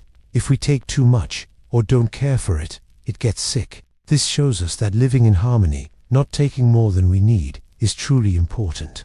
This idea of balance isn't just about nature, it's about how we should live with each other too. These ancient ideas, born from simply watching the earth, still echo today. They remind us that true strength often comes from adapting, from respecting natural cycles, and from understanding our small but important place in something much bigger. The earth whispers timeless truths, if we only take a moment to listen. And that's why these beliefs have lasted for so very long. The call for courage. Have you ever wondered what courage truly means? It's easy to think of it as a loud roar, a hero charging into battle, or someone facing a scary monster. But here's the thing, courage often looks much quieter. It's actually a soft, steady whisper inside us, especially when it comes to the beliefs we hold. Think about those beliefs that lasted thousands of years, even as great empires rose and fell. Why did ideas like justice, kindness, or the importance of family not vanish when new rulers came, or when old ways were crushed? They survived because someone had the quiet courage to keep them alive. Imagine an empire that says, everyone must think this one way, but maybe a small group still believed in speaking truth, even if unpopular. Or they kept showing compassion, even when leaders were cruel. That wasn't a loud act. It was a brave choice, made again and again, often in secret. That's courage. It's the strength to stand by what you know is right, even when it feels lonely or risky. Think about a scientist, long ago, who believed the earth went around the sun, even when everyone else said the sun went round the earth. It took immense courage to challenge what was known. to keep studying and speaking their truth. Or, imagine you see someone being unfair to a classmate. It takes courage to speak up. It's also courage to admit you were wrong, or to try something new when you're afraid you might fail. These small, brave acts, these quiet choices, are what allow important beliefs to pass from one generation to the next. Courage isn't about not being afraid. It's about feeling the fear and still choosing to act. It's the inner spark protecting our deepest convictions, keeping them warm and alive through the darkest times. And that's why it matters. It's the silent, enduring force behind every belief that has ever outlasted an empire. The strength in unity. Have you ever thought about how some things just feel stronger when everyone shares them? It's like a quiet energy, a silent agreement that makes an idea or a story truly unbreakable.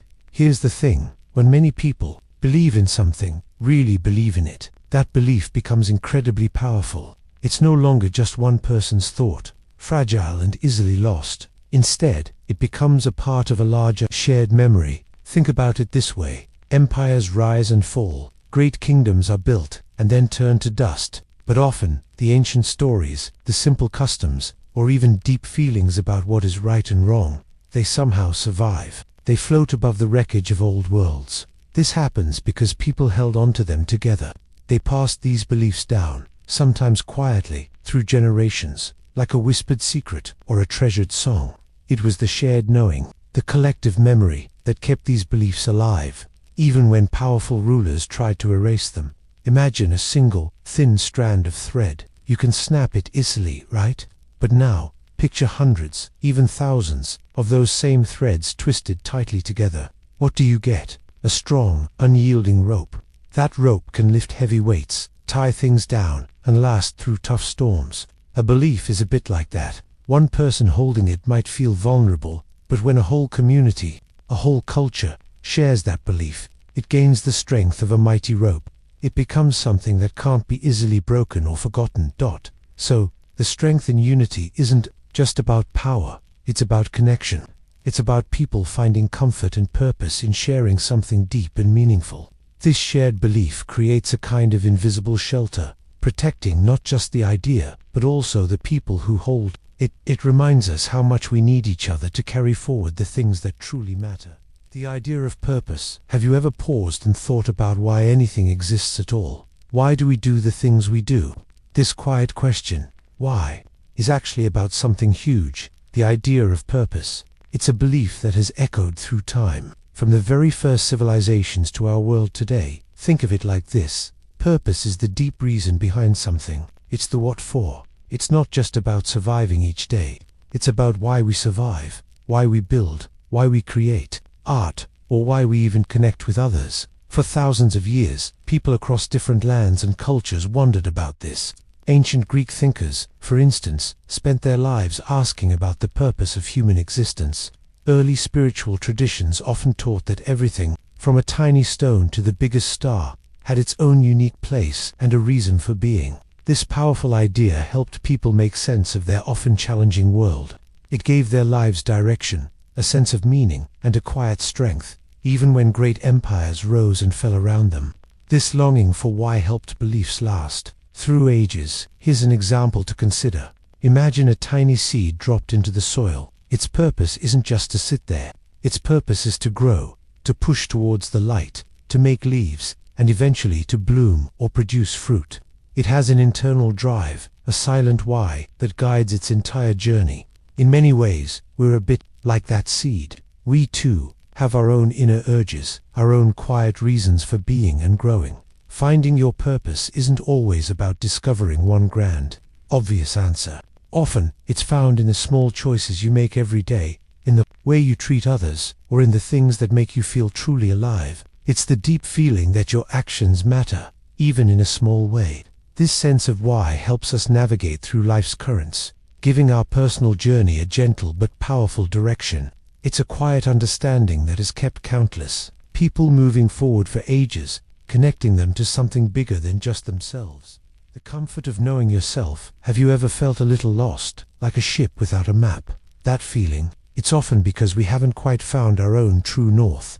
Knowing yourself means understanding what makes you tick. It's about knowing your real thoughts, your deepest feelings, what you truly believe in, and what feels right to you. This idea isn't new. Thousands of years ago, wise people spoke about it. Think of ancient Greek temples with the words, "Know thyself," carved into stone. They understood something powerful. Before you can understand the world, you must first understand the person looking out at it yourself. Imagine life is like a vast, shifting ocean. Sometimes there are calm waters, sometimes big waves. If you don't know who you are, it's like sailing without a compass. You might get pulled in different directions by what others want, or by sudden fears. But when you know yourself, you have an inner compass. It points to what truly matters to you.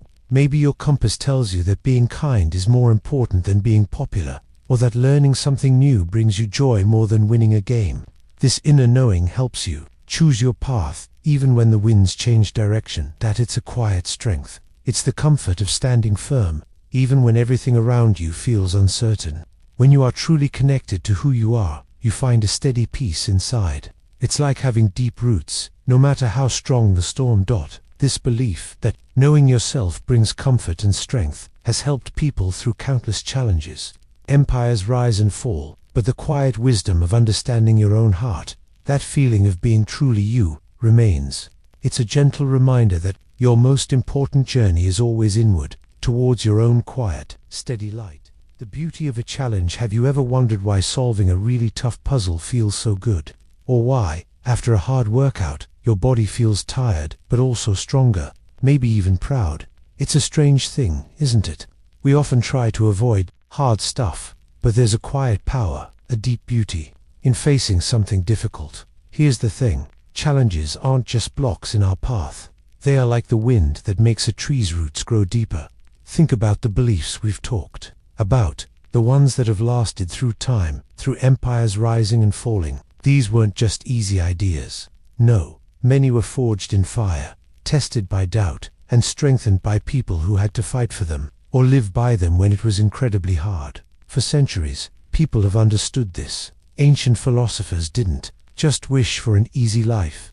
They believed true wisdom came from wrestling with big questions, from pushing their minds to understand the universe and themselves. They saw struggle not as a failure, but as a teacher. It's like how your muscles work. If you never lift anything heavy, your muscles don't get stronger, they stay the same. But when you challenge them, when you push them a little past what feels comfortable, tiny tears happen. Then, as your body heals, it rebuilds those muscles thicker, stronger than before. That's how we grow, inside and out. Our minds and spirits are much the same. So when we face a challenge, a difficult math problem, a misunderstanding with a friend, or a big life decision, we're not just enduring something, we are actually building something precious within ourselves. We are strengthening our inner core, making us more resilient, more understanding, and more capable. And that enduring strength, like an old story told for generations, is a quiet kind of beauty, ready for whatever comes next. The power of imagination. Have you ever stopped to think where our biggest ideas truly begin, before anything real can exist, before a grand city stands or a complex machine hums? There's a quiet spark. That spark is imagination. It's not just for daydreaming or making up stories, though it does those things beautifully. Imagination is the incredible ability to see what isn't there yet, to picture possibilities that don't exist in front of our eyes. For thousands of years, humans used this power to survive and thrive. They imagined tools strong enough to hunt, shelters safe from the storm. They looked at the stars and imagined patterns, stories, and even gods, creating beliefs that helped them understand their world. These ancient peoples didn't just accept what was, they imagined what could be, shaping their lives around those inner visions. Every great empire, every shared belief, every scientific breakthrough began as a whisper in someone's mind. Think about an architect designing a building. They don't just start laying bricks. First, they close their eyes and picture it. The soaring height, the way the light will fall through the windows, the pathways people will take inside. They imagine a structure that doesn't exist yet, down to the smallest detail. Or a scientist trying to solve a puzzle. They don't just stare at data. They imagine tiny molecules moving, interacting, forming new bonds, trying to visualize a solution. This inner picture-making is what allows them to create and discover. So, imagination is a powerful engine inside us all. It connects us not only to to the stories and inventions of the past, but also to the dreams of the future. It reminds us that our inner world is vast and full of potential. It's the quiet, amazing force that helps us believe in things bigger than ourselves, things that might one day become real. The dream of harmony. Have you ever wondered why, even after arguments or big fights, people still try to make peace? Why do we keep looking for a way for everyone to just ... get along? This feeling, this deep desire for things to fit together, is the dream of harmony. It's not just about silence or everything being the same. It's about different parts, different ideas, different people, coming together to create something beautiful and strong. Think of it like an orchestra. Each instrument, the loud brass, the gentle strings, the booming drums, sounds so different on its own. But when they play together, following the same music, they create something amazing. Something far richer than any single instrument could make alone. This isn't just a modern idea. Ancient thinkers, far back in time, imagined perfect societies, where everyone lived peacefully. They believed that humans, deep down, could find balance with each other and with nature. This hope has whispered through history, even when empires rose and fell, when wars tore people apart. So, here's the thing. This dream of harmony is a belief that has always survived. It's the quiet hope that even with all our differences, we can learn to work together. It's seeing the world not as a competition where only one can win, but as a big, complex puzzle where every piece, no matter how unique, has its place. It's a constant, gentle pulling towards understanding and connection, and it reminds us that even after the stormiest times, the human heart still longs for that soft, steady rhythm of peace. The importance of giving.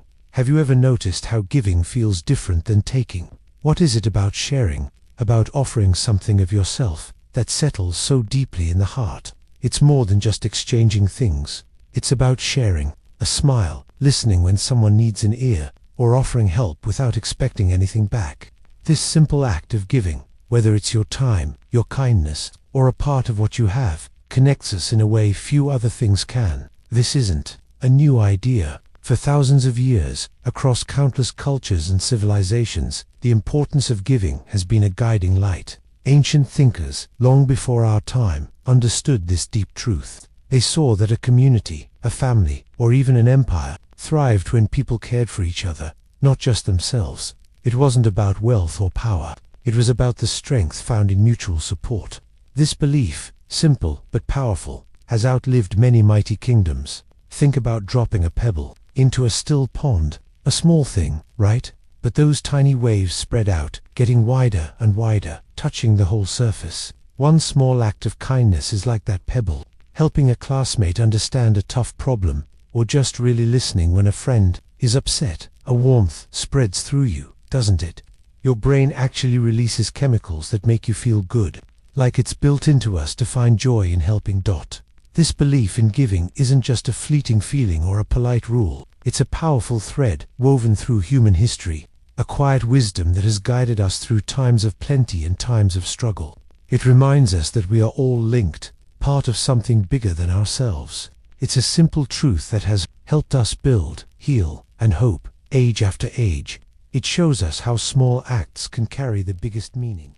The belief in miracles. Have you ever looked at the world, really looked, and felt a tiny shiver of wonder? Maybe you saw a single flower push through a crack in the pavement, or heard a story of someone who got well when doctors had lost all hope. These moments, these whispers of the impossible, sit right at the heart of what we call a miracle. A miracle is more than just good luck or a coincidence. It's an event so unexpected, so powerful, that it seems to bend the very rules of nature. It feels like a moment when something greater, something beyond our everyday understanding, steps in and shifts everything. It's not just about magic tricks. It's about a deep human feeling that sometimes, just sometimes, the ordinary can become extraordinary. For thousands of years, across all cultures and empires, people have held on to the idea of miracles. Ancient texts speak of grand, earth-shattering events. But even in our own lives, we find small, personal miracles.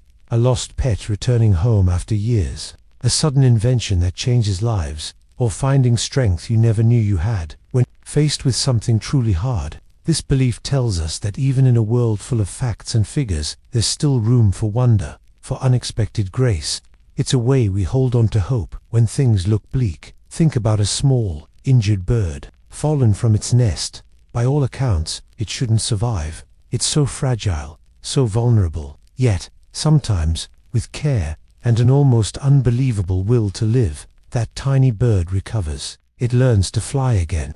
It's not a scientific anomaly, perhaps, but it feels like a little moment of defiance, a quiet victory against all odds. It reminds us how life, even at its most delicate, can surprise us with incredible resilience. So, the belief in miracles isn't just about ancient tales or grand, impossible feats. It's about a flicker inside us that hopes for more than just what we can see or explain. It's about finding comfort in the idea that even when everything seems set, there's still the possibility for something beautiful, something profoundly unexpected, to bloom. And that deep, quiet hope can be a powerful guide in our own lives, reminding us that even in the darkest moments, wonder is still possible.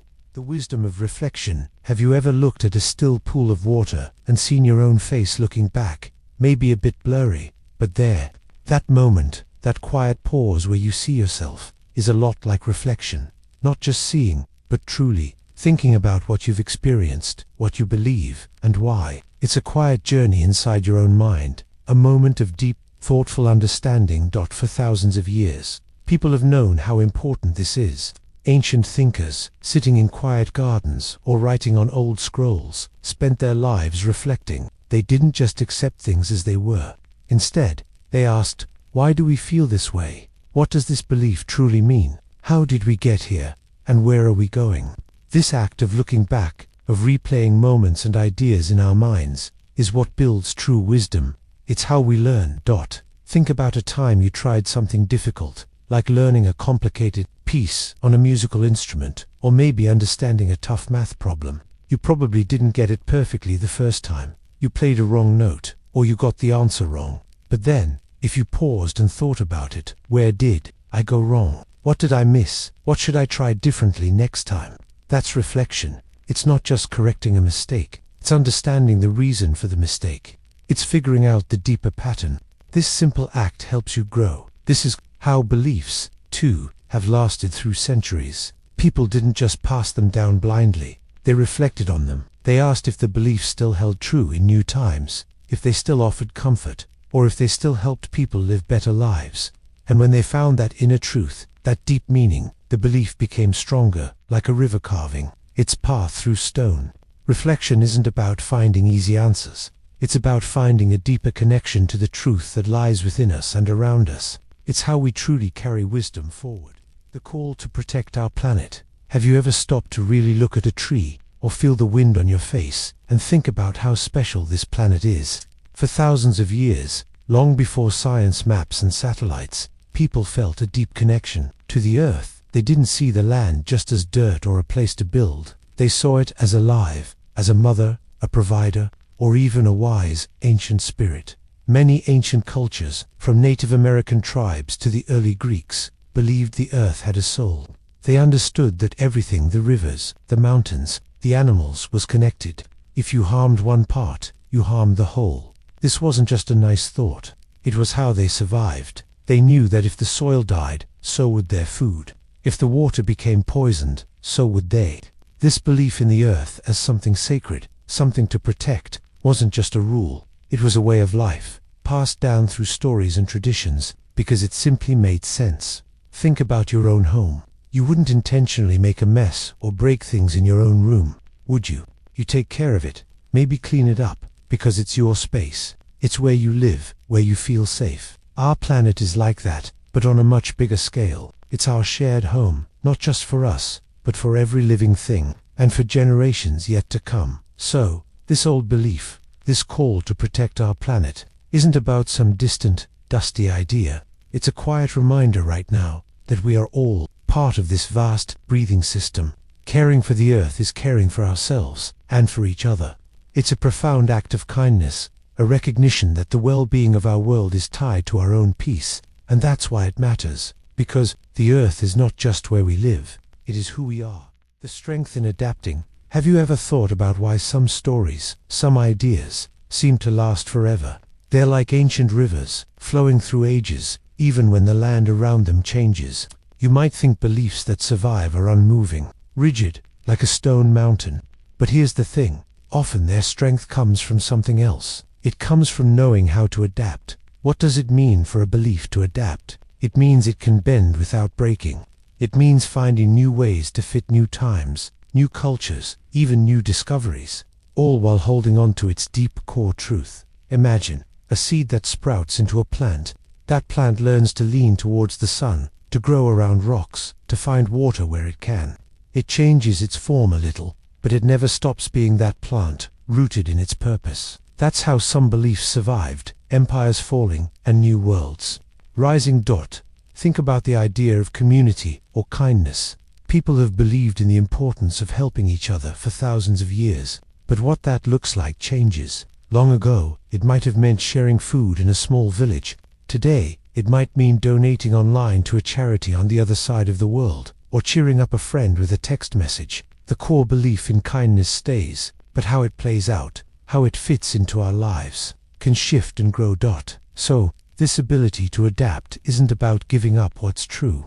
It's about finding fresh ways for that truth to live and breathe in a new world. It shows that true strength isn't always about being unchangeable. Sometimes, it's about being flexible, like that river finding a new path, or that plant reaching for the light. And when we see beliefs doing this, it reminds us that perhaps, in our own lives, adapting isn't a weakness either. It's how we keep moving forward, holding on to what matters most, while bravely facing all the new changes around us. The idea of personal growth. Have you ever looked at an old photo of yourself and thought, wow, I've really changed? It's more than just getting taller. It's about how we grow inside, how we learn, and how we become different, maybe even better, versions of ourselves. This idea, this deep belief that people can grow and improve throughout their lives, has lasted for thousands of years. It survived empires and countless changes in the world. Think about ancient Greek thinkers, like Aristotle. He believed humans should always try to reach their full potential. They called this flourishing, like a strong, beautiful plant. It wasn't just about getting smarter, but about growing in kindness, wisdom, and courage. This idea wasn't only Greek though. Many old traditions, from Eastern philosophies to indigenous cultures, shared this understanding. Life is a journey of becoming. You're never truly stuck. You can always learn, adapt, and evolve. Here's an example. Imagine a small seed. It doesn't look like much, but with water, sunlight, and time, it pushes through the soil. It doesn't become a different kind of plant. It becomes the fullest, most developed version of itself. It grows roots, a stem, leaves, then flowers or fruit. That's a bit like personal growth. You're not trying to become someone else. Instead, you're discovering and building the best version of who you already are, adding new understanding and strength. So, this belief in personal growth teaches us something important. It says life isn't just about what happens to us, but what we do with it. It's about choosing to learn from mistakes, try new things, and keep building ourselves up, piece by piece. It's a quiet promise that we always have the power to evolve. We can become a little more wise, kind, and truly ourselves, no matter what challenges life brings. It's a gentle, powerful truth that has guided people through time. The comfort of shared humanity. Have you ever felt a sudden hush in a noisy room, and everyone else felt it too? Or heard a song from long ago and thought, someone understood this exact feeling? That's the quiet magic of shared humanity. It's the deep, settling comfort that comes from knowing that no matter when or where someone lived, they likely felt a lot like you do. Think about it. Even in ancient times, when vast empires rose and fell, people still loved their families. They still worried about tomorrow and celebrated good news. They grieved losses, dreamed big dreams, and felt the warm sunlight on their skin.